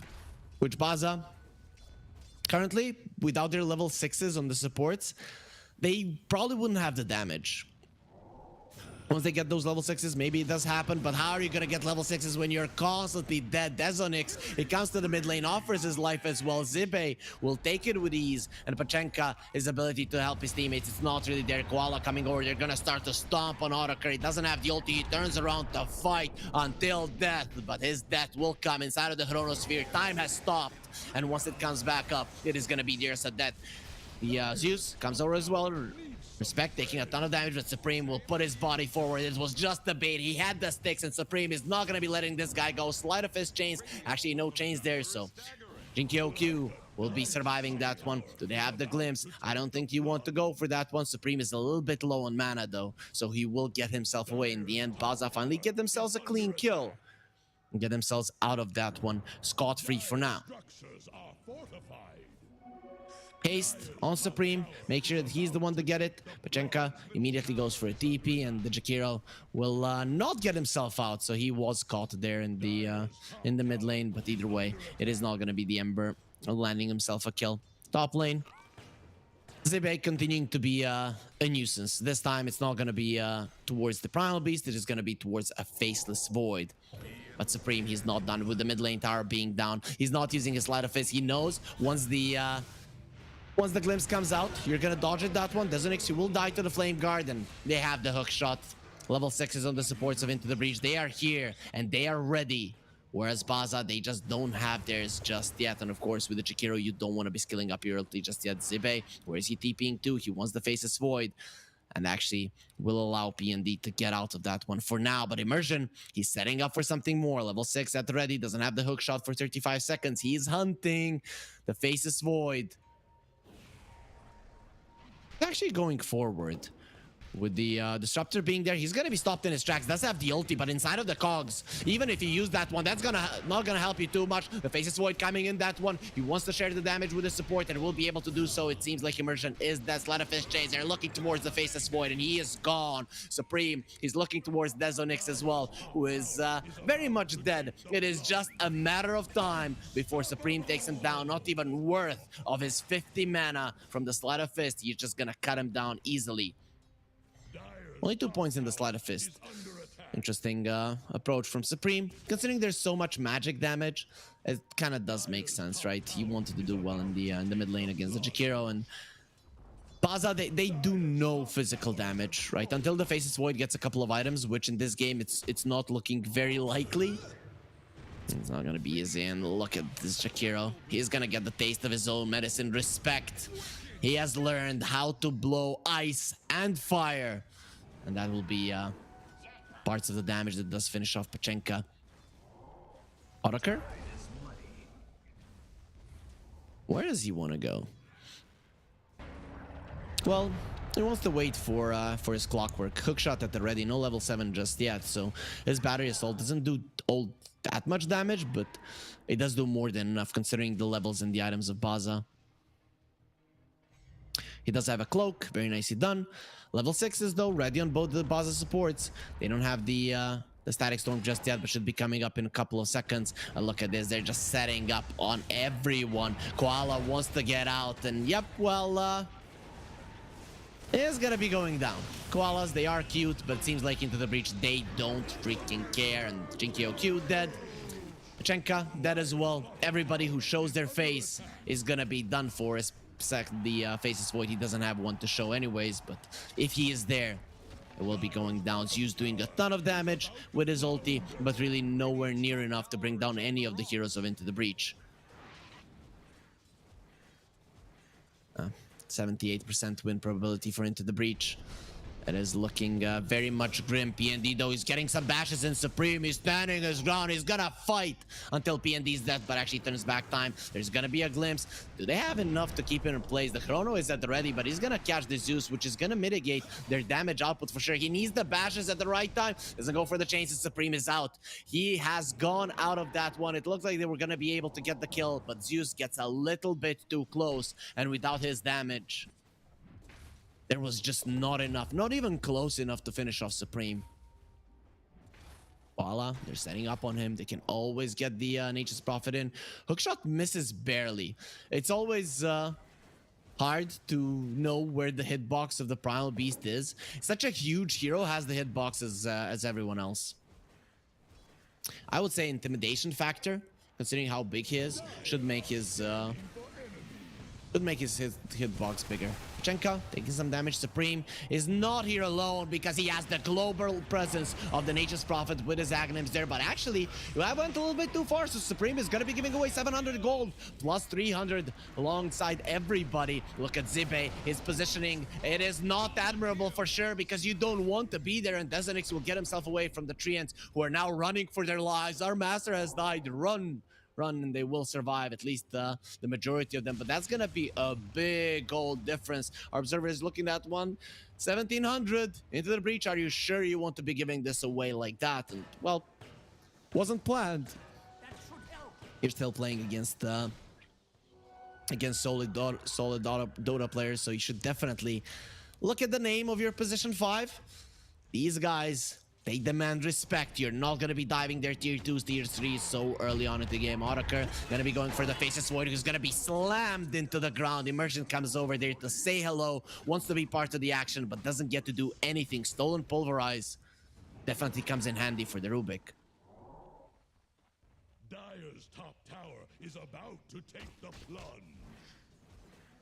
The rune of Zibe regeneration. continuing to farm. Jinky is going for a 4-staff, wants a shard as well. Shard is going to be increasing his damage output quite a lot. We'll see if he wants that one before. Dezonix taking a lot of damage. He has accepted death, and it is going to be the Battle Fury on the creeps that actually does land the kill.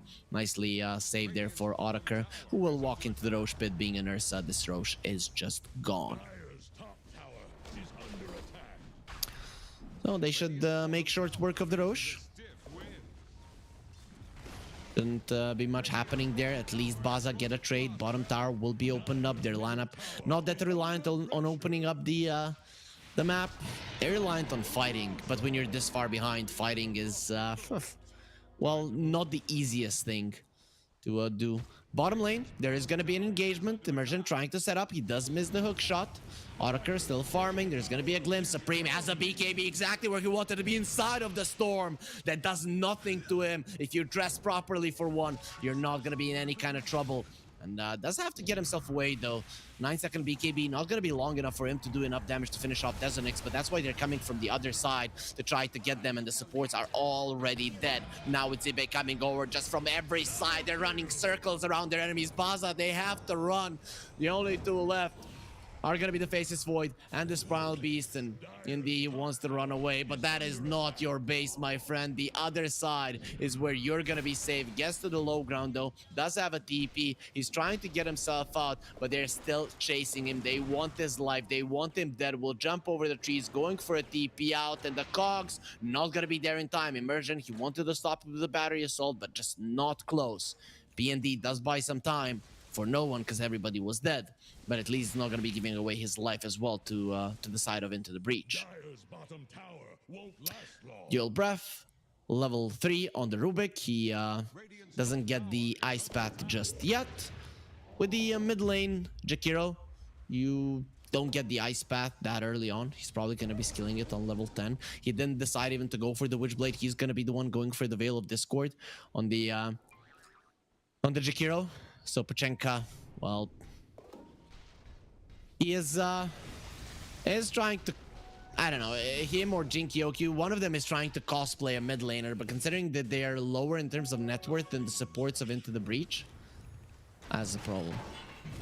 The Flames rush and the Ember Spirit does get himself into the Static Storm. BKB not even needed. The mid laner and the support are dead, and now the other support will be going down. So effectively 3 supports of Baza will die. One of them did start out in the mid lane, not really successfully, as we can see from the net worth that shows there on the screen.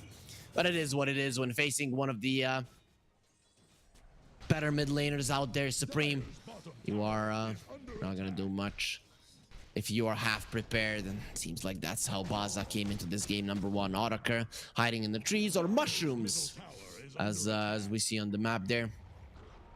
Guys, don't eat mushrooms if you're not an expert, especially not the ones in the wild.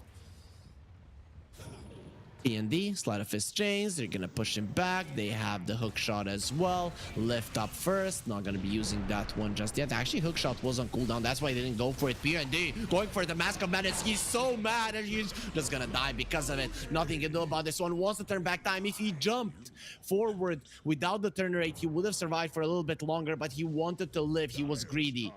Again, that took away his life. Still, respect did take a lot of damage there, but did survive the chrono as this big spell just out of that one. They are searching for the Nature's Prophet on the bottom lane there. Is that gonna be a hero that they find? Zibe has been glimpsed and is looking very much to smash him into the river, drown him there, and Koala exercises all of his frustrations there, but the big boy has come. Supreme has the BKB. Your spells do not hurt him, and they're just running towards their deaths to save anybody they can. You've killed the Nature's Prophet, but definitely left yourself vulnerable, and Supreme does find an Illusion Orb, which is going to be quite big. Removing the Jakiro spells, Time Dilation, the Thunder Strike, maybe using it to dodge the Glimpse. A little bit harder than with the Manta, but not impossible. And Supreme is the type of, you know, mechanically skilled player that likes to go for plays like that. So it wouldn't surprise me if he can pull it off. Onslaught into the creeps. That might be the last one used. He does have the BKB, but the Ursa being here, he is the true beast. He is the one that holds reign of everything in these woods, and this tower will follow through. Have the same faith as the Primal Beast. The top tier 2 dropped as well. So into the breach. They're getting more and more objectives here on the map from Baza. But it doesn't mean it's over. It's over when you quit, guys, and just keep trying. Baza, that's exactly what they're gonna do. They're going for a smoke. Should have a chrono fairly soon. Couple of seconds. It is gonna be back. Actually, no, it's gonna be up in 40 seconds. So they're gonna have to wait a little bit longer. Pachenka is gonna be waiting in the fountain for the chrono to come back. Smart choice there for sure. Doesn't want to be overexerting himself. That's not a mid laner net worth for sure. Faces Void, P&D, Mask of Madness. He's gonna be blocked in, doesn't have the phase boots, normal for Faces Void, and now he's running away. Nope, I messed up, guys. I don't want to be here. Does have a TP. Nature's Prophet is coming over. Zippe, does he have the ulti? Not really, so he cannot stop the TP, but guess who can? It's gonna be death brought to him by the 3 cores. He's gonna put down the chrono and die. Zippe says thank you for using that one as well, and now Jakiro has sacrificed to die in front of his base to wait for the chrono. It is for nothing. PND thought this was gonna save his life, but not catching Zibe in that one will secure his death. Jinky? Once he gets the shard, his damage output is actually gonna be quite high. 8% current HP. Glimpse ready on the Rubik, so Jinky, he has to know he's dead. Come back here. God taken from the heavens and put between the mortals to be slain. They're gonna go for the Ember Spirit. Static Storm doesn't really bother him all that much, and Audiker, well, it bothers him that Baza Esports still have heroes on the map. And look at Immersion. This is my base now. Going inside of that one, but the BKB from Koala make sure that this overextension is punished. Faces Void uses the Mask of Madness. You're alone, my friend, surrounded by trees. Usually that's a good thing. This time around, it's just going to be bringing death and destruction to Baza, and he calls GG. He's had enough of it.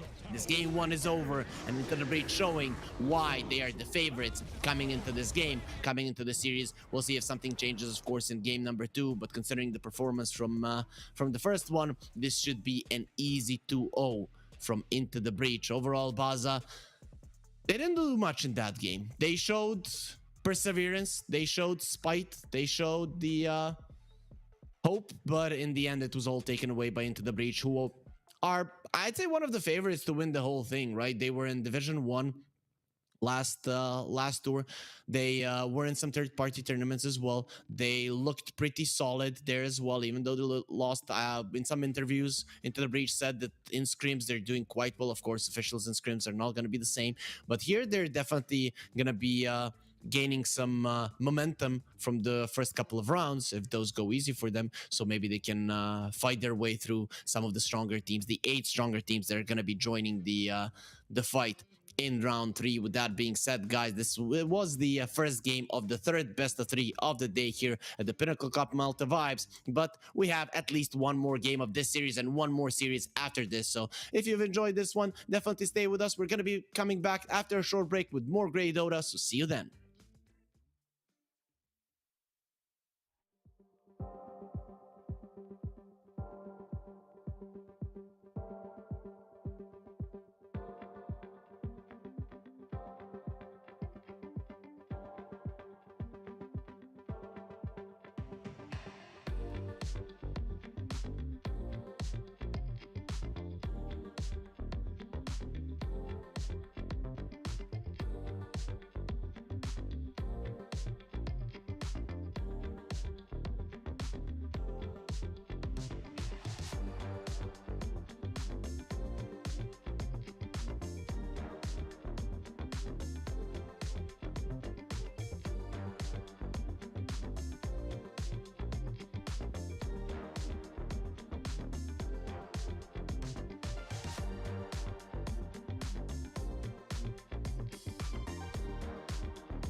Oh, esport.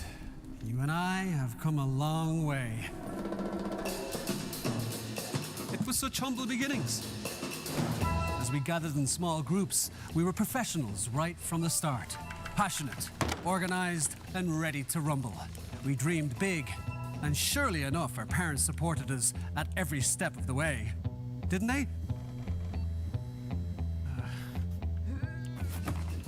Fired up by all this love, it wasn't long until we caught the scent of competition. To be honest with you, it wasn't always that easy. Joe here, he had to take on 2 side jobs to afford playing professionally. It's gonna get better, Joe. Fist bump. Some of you dared to not even call this a sport. And look where we are today. An endless stream of esports events every year. Bet you didn't see that coming, Mom and Dad. And you know what? We have been with you every single step of the way.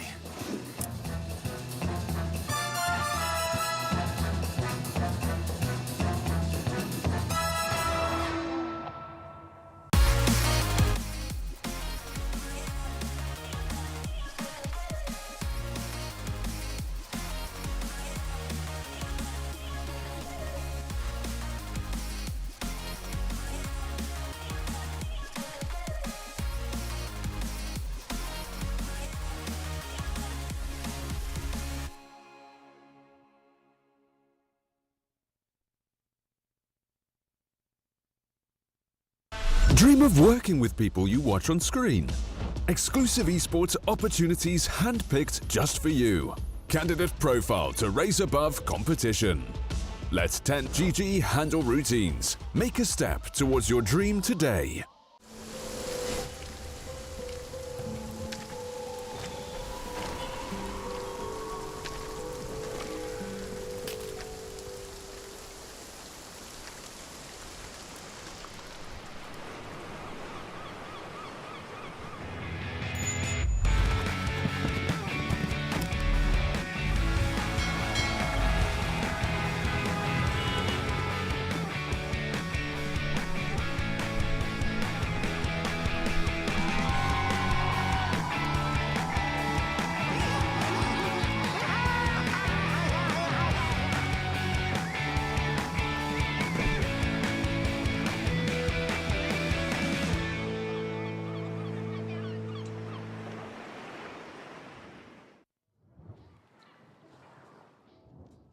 And welcome back, everybody. We promised you a short break here at the Pinnacle Cup, Malta and Malta Vibes, and we delivered. I'm Harry Freak. I'm going to be bringing you the second match here between Into the Breach and Baza. First game that go towards Into the Breach quite easily, I would say. If you watch that one, I'm pretty sure that 99.9% of you would agree.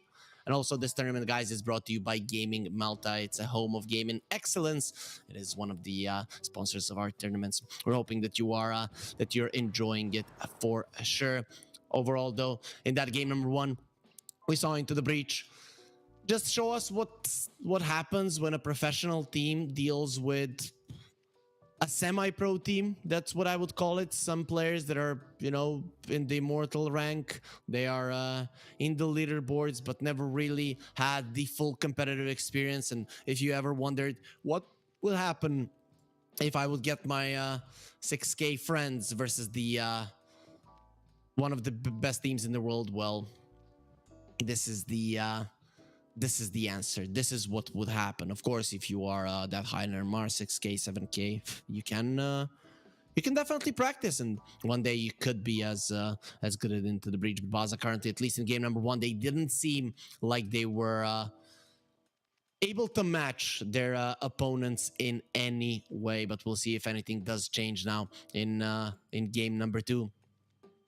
Of course, the teams are already in the lobby. They are picking out which sides they're gonna play. From what I'm seeing, Baza are gonna be on the dire side again. So maybe that dire side with its win rate might give them a little bit more of a chance. But who knows? You know, I'm hopeful, but I kind of don't expect it, right? It seemed way too easy at every part of the game. Into the Breach, we're doing better than their opponents, and it is just a problem, right? Even though the lanes were set up, I would say pretty solid for Baza. You could see even in the laning phase, even when you have worse matchups, that you still come out ahead in terms of CS on every single lane, and that pretty much shows that you're a class above. And it does make sense. It's probably true that in the Breach play a lot more pubs are in a lot better form than all of Baza's players. But the biggest problem was in the mid lane. We had a mid lane Jakiro that from 15-minute onward was second in net worth from the bottom, right? Yeah, not second in net worth, just like mid laners should sometimes be. Nope, he was second from the bottom, so that's 9th in net worth, behind both of the supports of Into the Breach and behind one of his supports as well. With that being said, guys, we do have a draft on our hands, so we're gonna be hopping into that one right now. There it is, Into the Breach versus Baza, game number 2. Who's gonna be coming out ahead? First of all, we need to get those picks in, and Into the Breach, they don't want to be playing against the Wisp. Does make sense. You don't want to be fighting against that hero. A lot of global presence. Into the Breach, they didn't have a lot of it other than the Nature's Prophet in the previous map, and well, Baza, they had a Zeus. That was about it. But we know the Wisp, probably the god of global presence out of all the heroes in the game.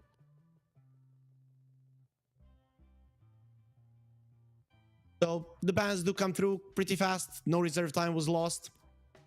No real surprises there.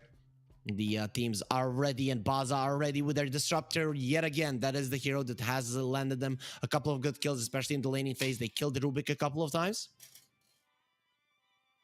So if it's not broken, don't fix it. And that's one of the heroes that wasn't bad, the side of Baza. But considering the picks of the disruptor, we could say the hero is slightly broken in Dota terms, a little bit too overpowered, if you will. Though I have seen teams do well against him. I'm curious to see how are the win rates of him. I know the pick rates are high, but I think the win rates are actually over 60% or something like that.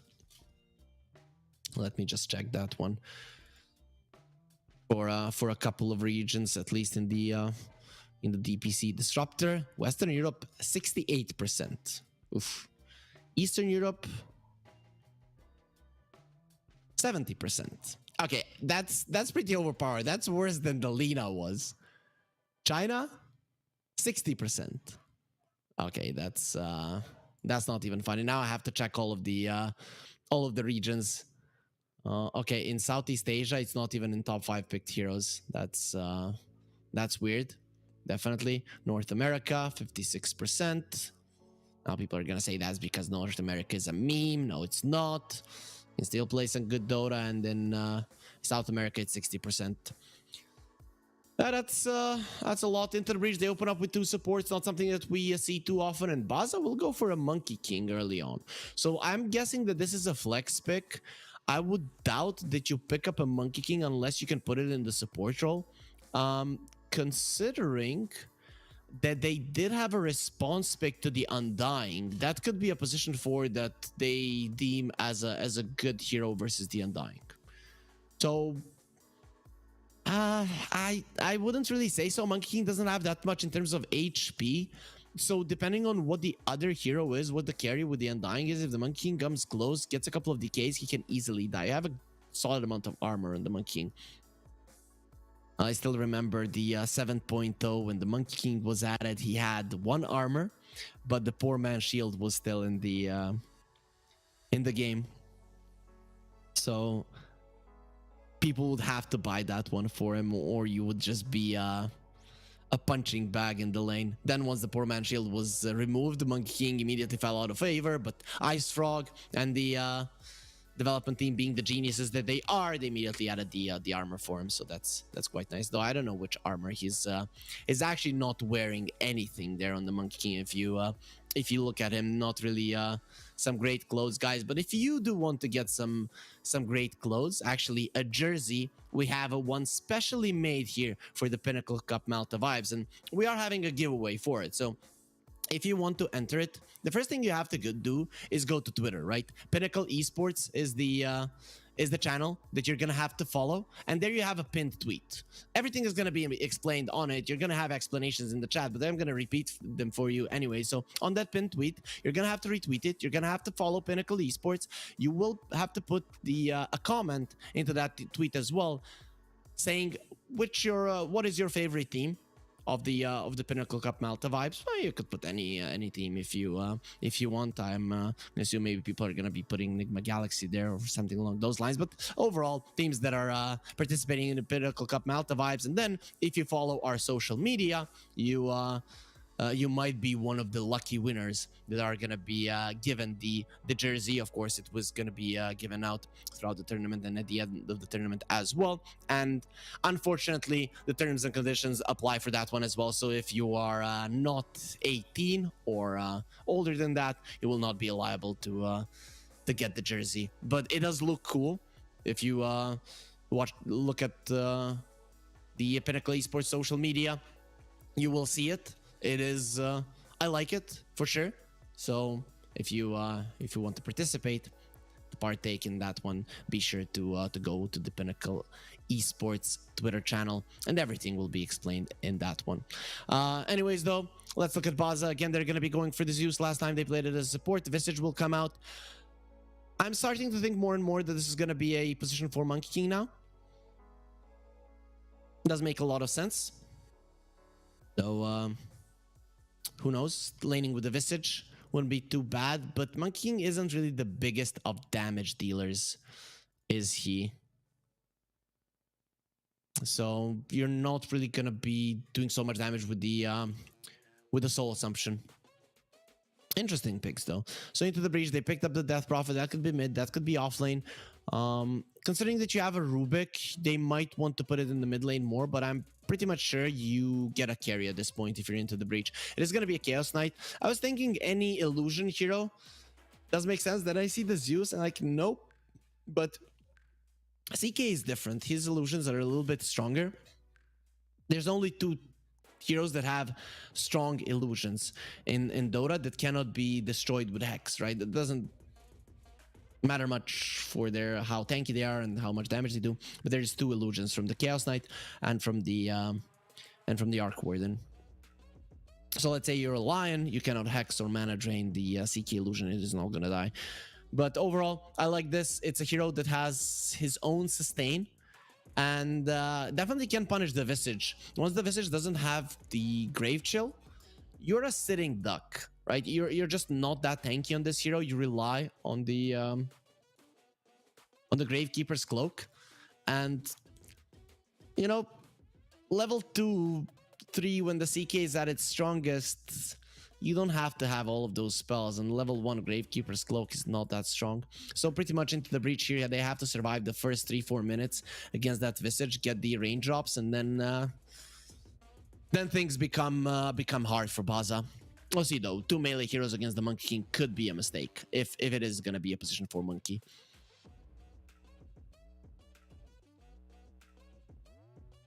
So into the breach, they're taking their time with the last ban. They have no more reserve time. So they'll get rid of the Pudge. Oh, it makes sense. But Baza, other than the Visage, they don't have any push. Sometimes Pudge can be a problem. If he's doing so much damage and then you have a Visage with all of the utility items, it can kill all of you.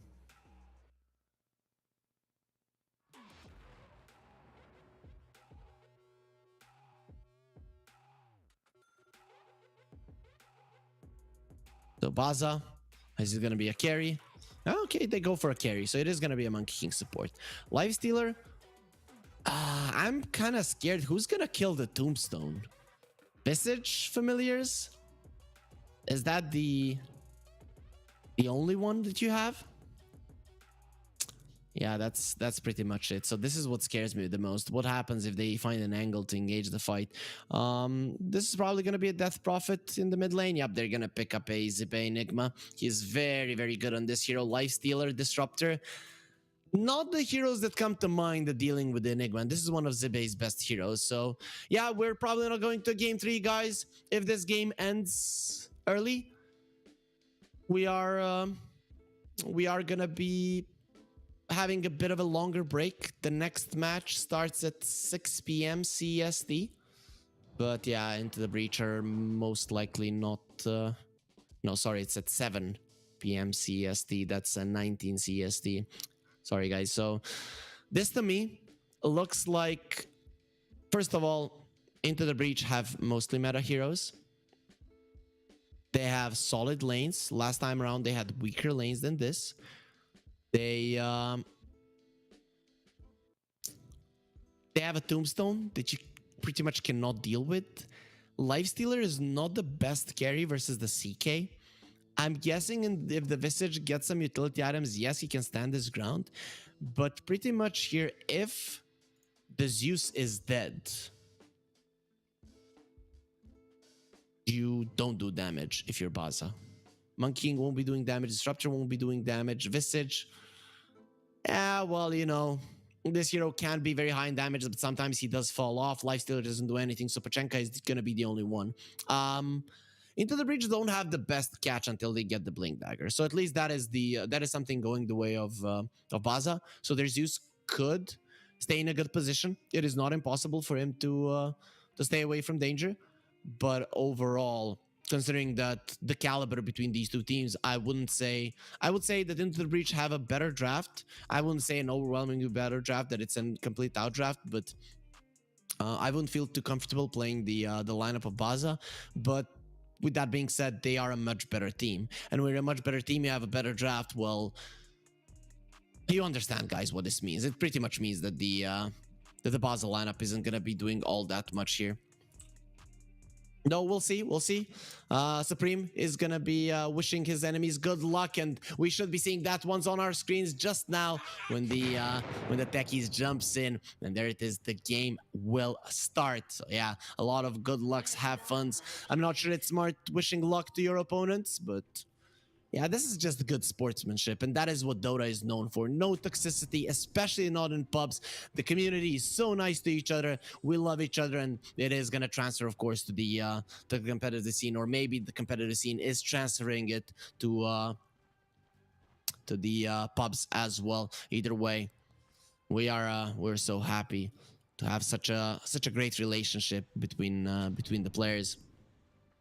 Award is again going to be placed there by Baza, the same place. Kind of not seeing the CK dying this time around. Otaker, I'm going to be doing it. Pachenka is on the top lane. What are they sending the Lifestealer to the mid lane? Oh, they think Zeus is gonna safe lane Zeus. Let's go. Right click Zeus, go for a shard and moon shard. And then with the attack speed, you just crush everybody. Of course, that's not going to be the case. He's still going to be going for the same items. But Lifestealer mid, he doesn't have a way to secure the range creep. Every single time he comes close, Supreme is going to smack him. Speaking of being smacked, well, we might be seeing a regicide right now, guys, because a king will go down. Jinky cosplaying Mufasa a little bit, and respect. Well, I don't know if this guy has any scars, but he will be getting a first blood either way. So that's gonna be Baza losing their hero. Last time it started with their first blood. Now it is going to be the other way around. Into the breach will continue the momentum from the previous game, and I'm really hoping to see a little bit more here from this mid lane. Of course, it's not going to be Pachenka, it's PND. Maybe Pachenka has PTSD from Supreme. I don't want to be laning against that beast. So I faced off against Supreme a couple of times in my life, right? Even when he was playing in tier 2, tier 2.5, maybe even tier 3 teams, you could call them. His laning phase was amazing. He was always the star player that could surprise on any hero, right? So Death Prophet might not be the flashiest of heroes, but when it comes to last hitting, this guy should be a beast. So we'll see how PND does with that one. Meanwhile, Respect and Otaker, the bottom lane, Jinky, OQ, and Koala. You do want to apply some pressure early on with these two to make use of those soul assumptions once the raindrops come out. That is where laning strength does fall off significantly. Boundless Strike only going to be connecting on one. Koala, he is going to be hurt. No armor, -3. Turns around with a soul assumption, but it is going to be his soul that gets taken away. Maybe he just spat it out there with that last breath that he took. Nope. Well, I prayed Supreme. This is one of the best mid laners. He crushes his laning phase. For now, PND is winning. He's doing a good job. Melee heroes in the mid lane, if not pressured, they can definitely CS well. Speaking of pressure, Immersion being pressured a bit. He wanted to make sure that his sentry wasn't taken down, but either way, the camp did remain blocked for now, so the Enigma lane is still going to be happy and continue to farm quite well. Overall, again, looking at the CS, it is going to be into the breach, getting the wins in all the lanes for now. But only 2 minutes in, it really doesn't paint the real picture. We'll see if Ibaza will strike back, and the differences right now, they are just not that big.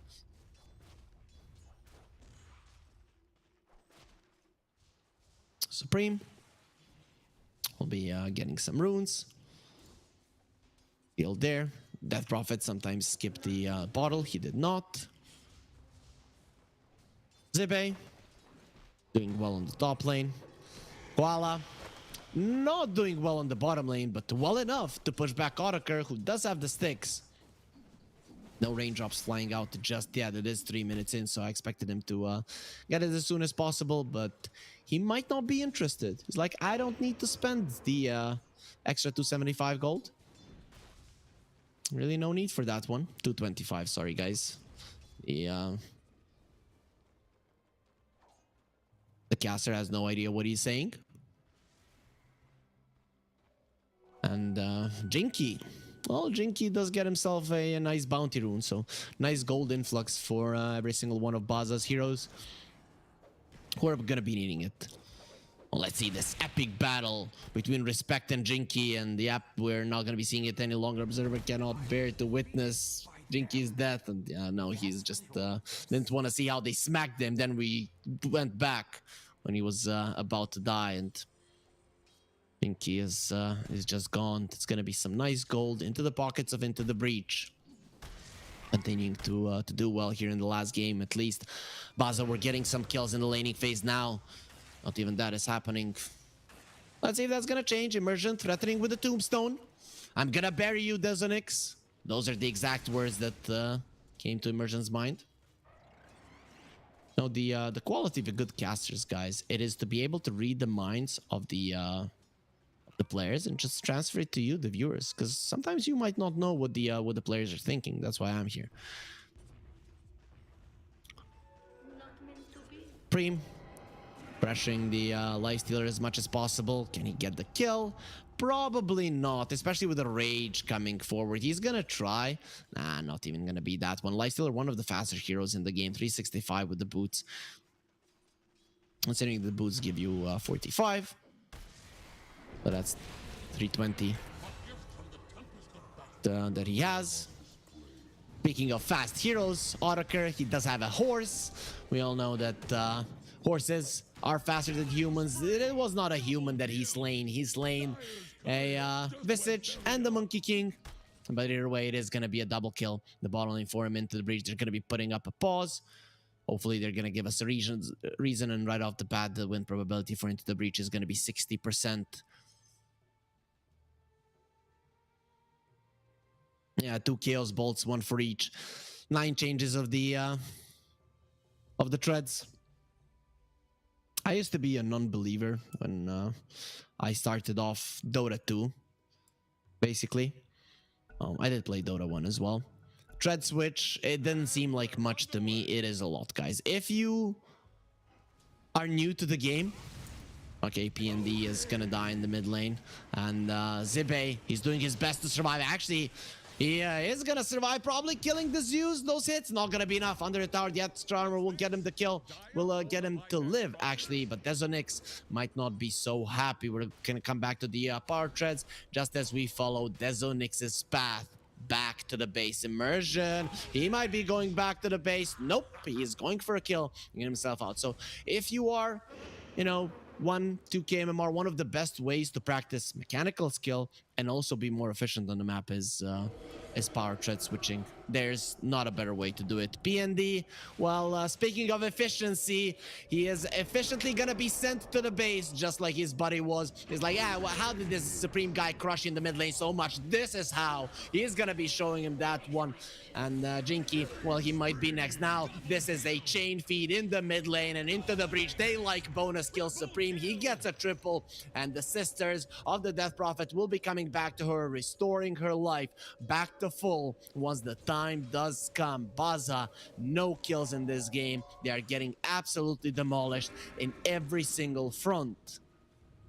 And their ability to come back, well, Lifestealer is a hero that does well in the lane, stays in the safe lane for a very long time. Well, this time around, he's not in a safe lane. Zeus in the safe lane with very low experience. Well, that's going to be a problem. We're going to look at the replay yet again as the exorcism continues to haunt Baza, and it might even haunt their dreams this night, right? First, it's going to be Pachenka. Dreams like, no, Ember Spirit, no.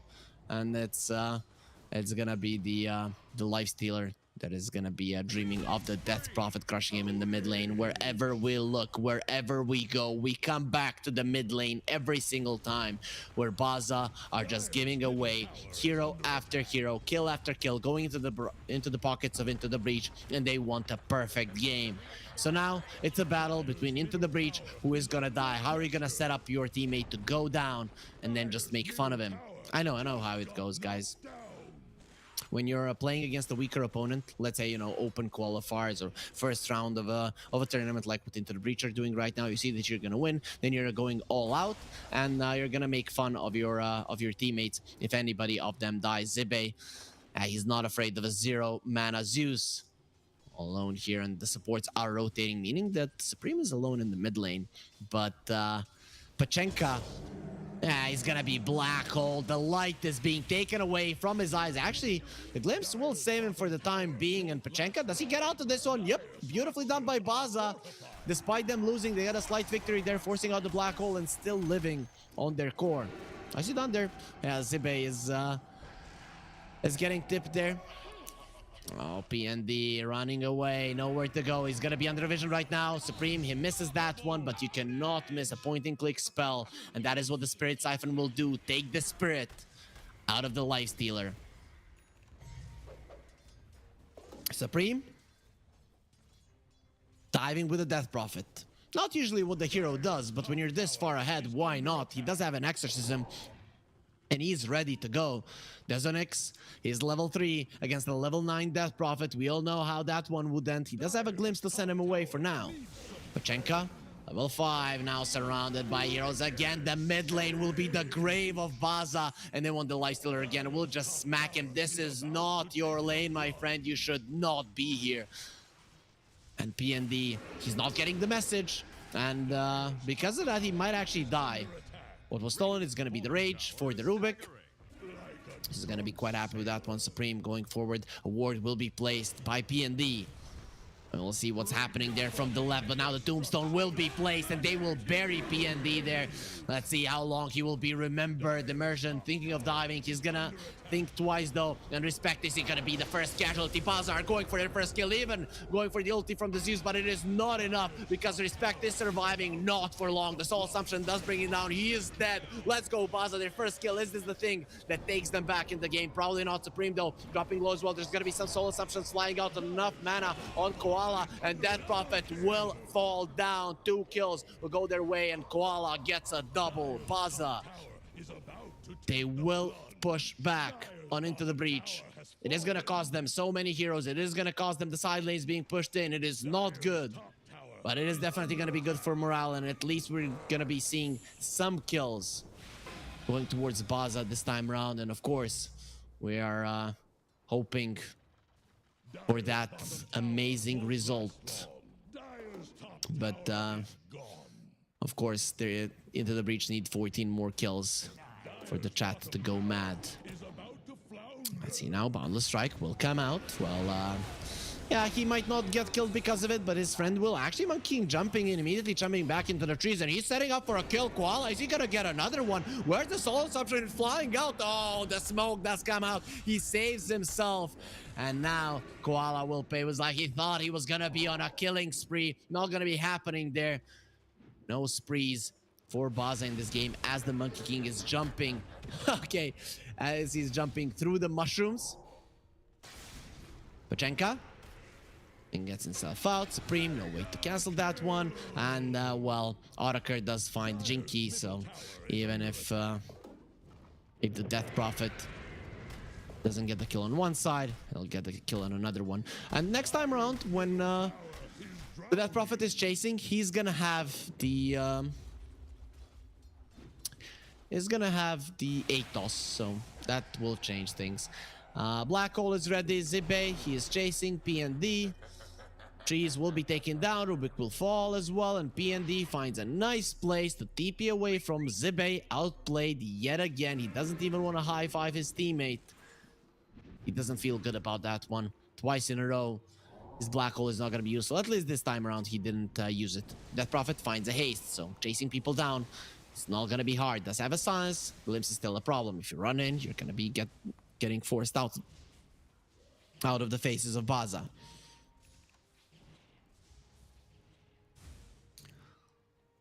He gets the ward to deny range.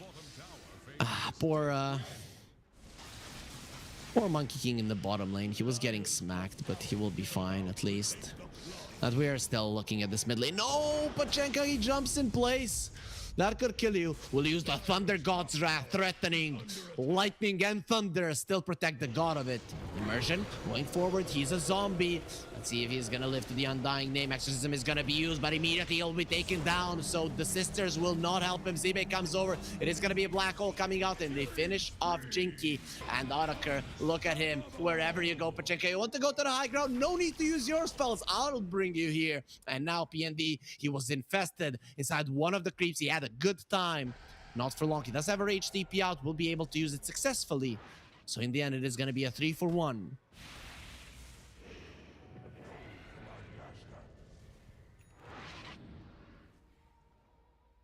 The Zeus just changes things so much. When you look at the damage done, even despite you losing so much, you do as much damage as the enemy team because the Zeus does so much. But really, you need to do a lot more, considering how strong Into the Breach are. Them having items, you don't even have a single item on Baza, right?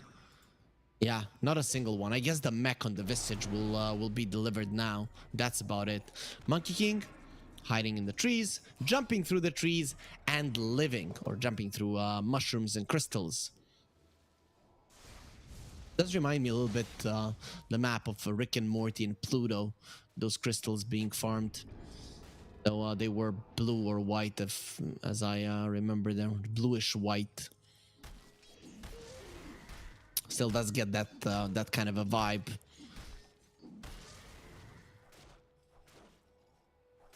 D&D, farming the Ancients.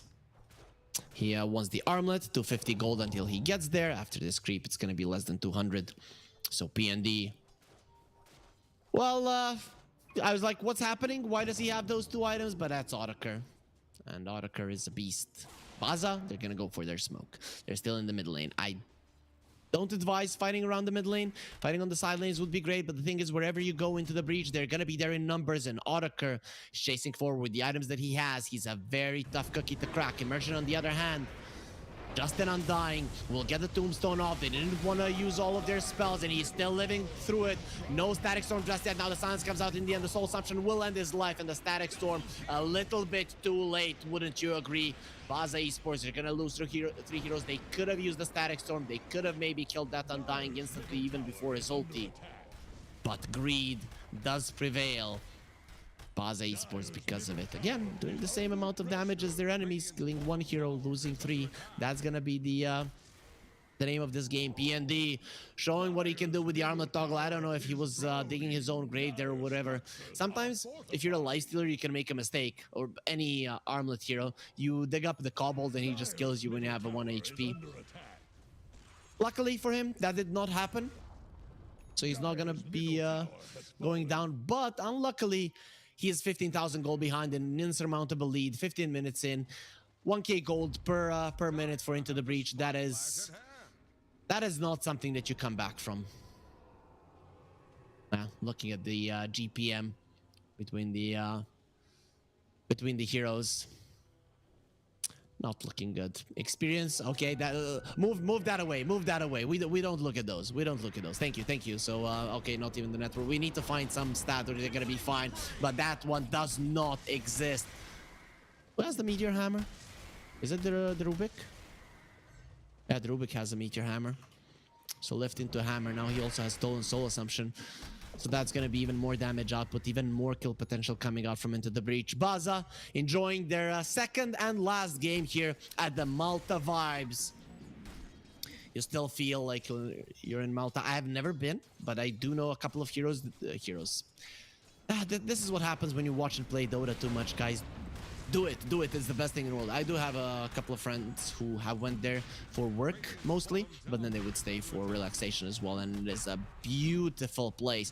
So I envy any team that does go through. Baza, you know, on paper they still have a chance to go to Malta, but realistically their chances for a trip to the boot camp at the first place of the Malta Vibes tournament here at the Pinnacle Cup will be it's pretty much not. They're not going, right?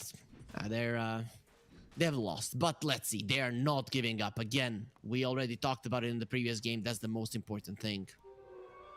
If you guys have watched Rocky, remember, maybe now Eye of the Tiger is gonna start playing, and from the ground they will get themselves up and punch back. It's not about the how hard you can hit, but how hard or how much you can get hit and keep moving forward. I don't know if I got that quote right, but Immersion, he got hit quite hard there, and he's not going to be moving forward any longer. Jinky does use the Wukong's man, going for the Rubik, wants the kill. Respect is looking very much dead, and there it is. He will go down, but the black hole will be there. All the 2 heroes immediately cancelled out, but not before the Lifestealer dies. He does buy back. Supreme, he is... He was thinking about running away, but with Otakar coming over, now it is Baza that have to think about this one. Now I have to think about that quote. It's not about how hard you can hit, but how hard you can get hit. Yeah, how hard you can get hit and keep moving forward. I got it right in the end. So, Into the Breach. They have a shard on the CK as well. Monkey King is jumping through the trees. Okay, he's taking the Lifestealer with him, so... You know, taking a ride through that one, going on to the Enigma. Zibe will go down, and Otakar, he's surrounded. Who is surrounding who? CK. He has a cavalry with him, and with the Atos onto this disruptor, that should be a bonus as well. The Zeus has been found as well, and Otakar, he won't even use his real hero. That's gonna be a dieback on the Lifestealer. 60 seconds on the sidelines. He's so low in levels that even with a dieback, he's not gonna be dead for that long. But at least for the duration of Baza's stay in the Pinnacle Cup Malta Vibes, because they are done for. They will lose the series 2 Into the Breach. Pretty much the whole series lasted less than 50 minutes, and that is what we expected. Into the Breach, heavy favorites. Baza, 5 guys that I personally have never heard of. They do some research on them, but that's about it. So we can look at the bracket here to see a little bit what's happening into the breach. They did go forward. They will, if they win their next series, play against Quest Esports, but before that one, they're gonna be fighting against Walakum and Balrog's winner.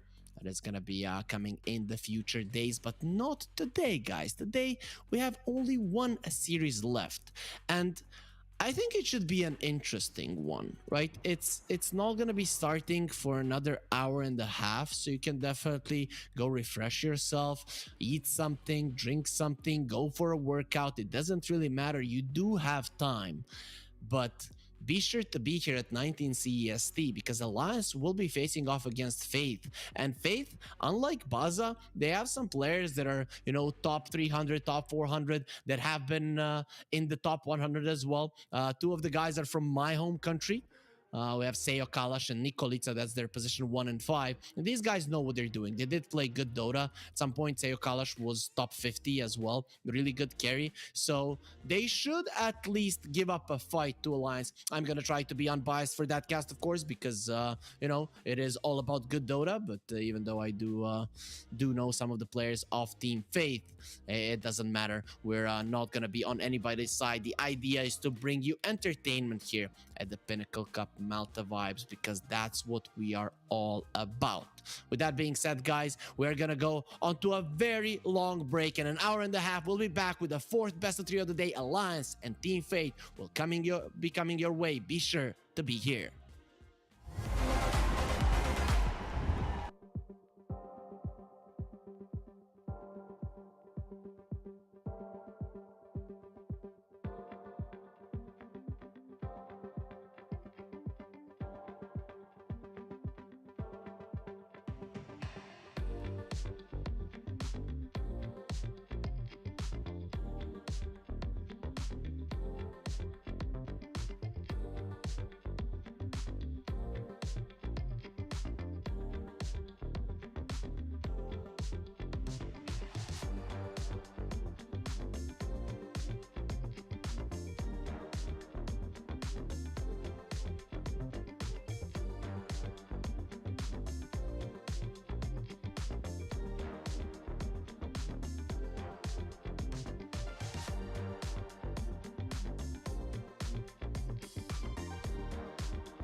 told me I'm your anchor. I told you you're my pole. Through the wind and fire, we try to hold on. We build this ship together, searching for a home. Despite the storm that hit us, we are still on board. Dancing in the moonlight, the world just stopped and stares. We got no destination, I'll take you anywhere. All the doors we've opened and all the books we've closed. Words just come together, story that we never told. So far saying for my own, you said just keep holding on. If you're about to break, oh, I'll always be your captain. From our failures we have grown. You said just keep holding on. If you're about to break, oh, I'll always be your captain. I'll be your captain. I'll always be your captain.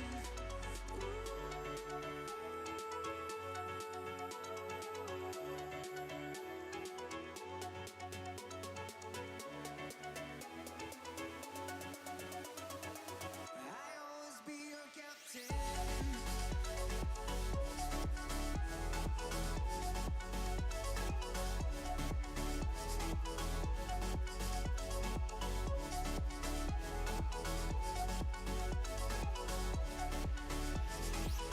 You told me I'm your anchor. I told you you're my pole.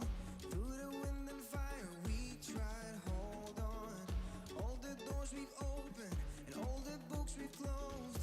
Words that come together, a story that we never told. So far saying for my own, you said just keep holding on. If you're about to break, oh, I'll always be your captain. From our failures we have grown. You said just keep holding on. If you're about to break, oh, I'll always be your captain. Be your captain. I'll always be your captain.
eagles flying overhead, and owls down in the sand, little crabs walking over our legs, and we were together just like lovers should have been. Like the changing tides, you have changed your mind, and now you are no longer mine. Last summer, you were holding my hand. Last summer, you were laying in my bed. Last summer, we were more than just friends. But that was last summer. That was last summer.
you wanna be a bad man?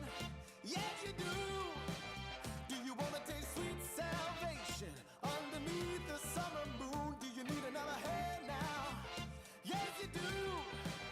Go see Miss Josie down on Columbus Avenue. Down in the city, there's a place that never sleeps. You can see it all up past 57th Street. Music is hot and the drinking there's free. It'll turn you upside down before you count to three. One, you're looking for a helping hand. Two, you need a friendly face. Three, feeling good you can barely stand. You're falling all over the place. One, you're looking for a helping hand. Two, you need a friendly face. Three, feeling good you can barely stand. You're falling all over the place.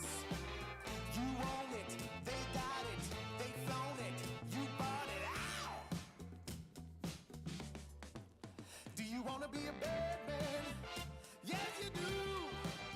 Do you wanna taste sweet salvation underneath the summer moon? Do you need another hand now? Yes, you do. Go see Miss Josie down on.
Told you you're my bone.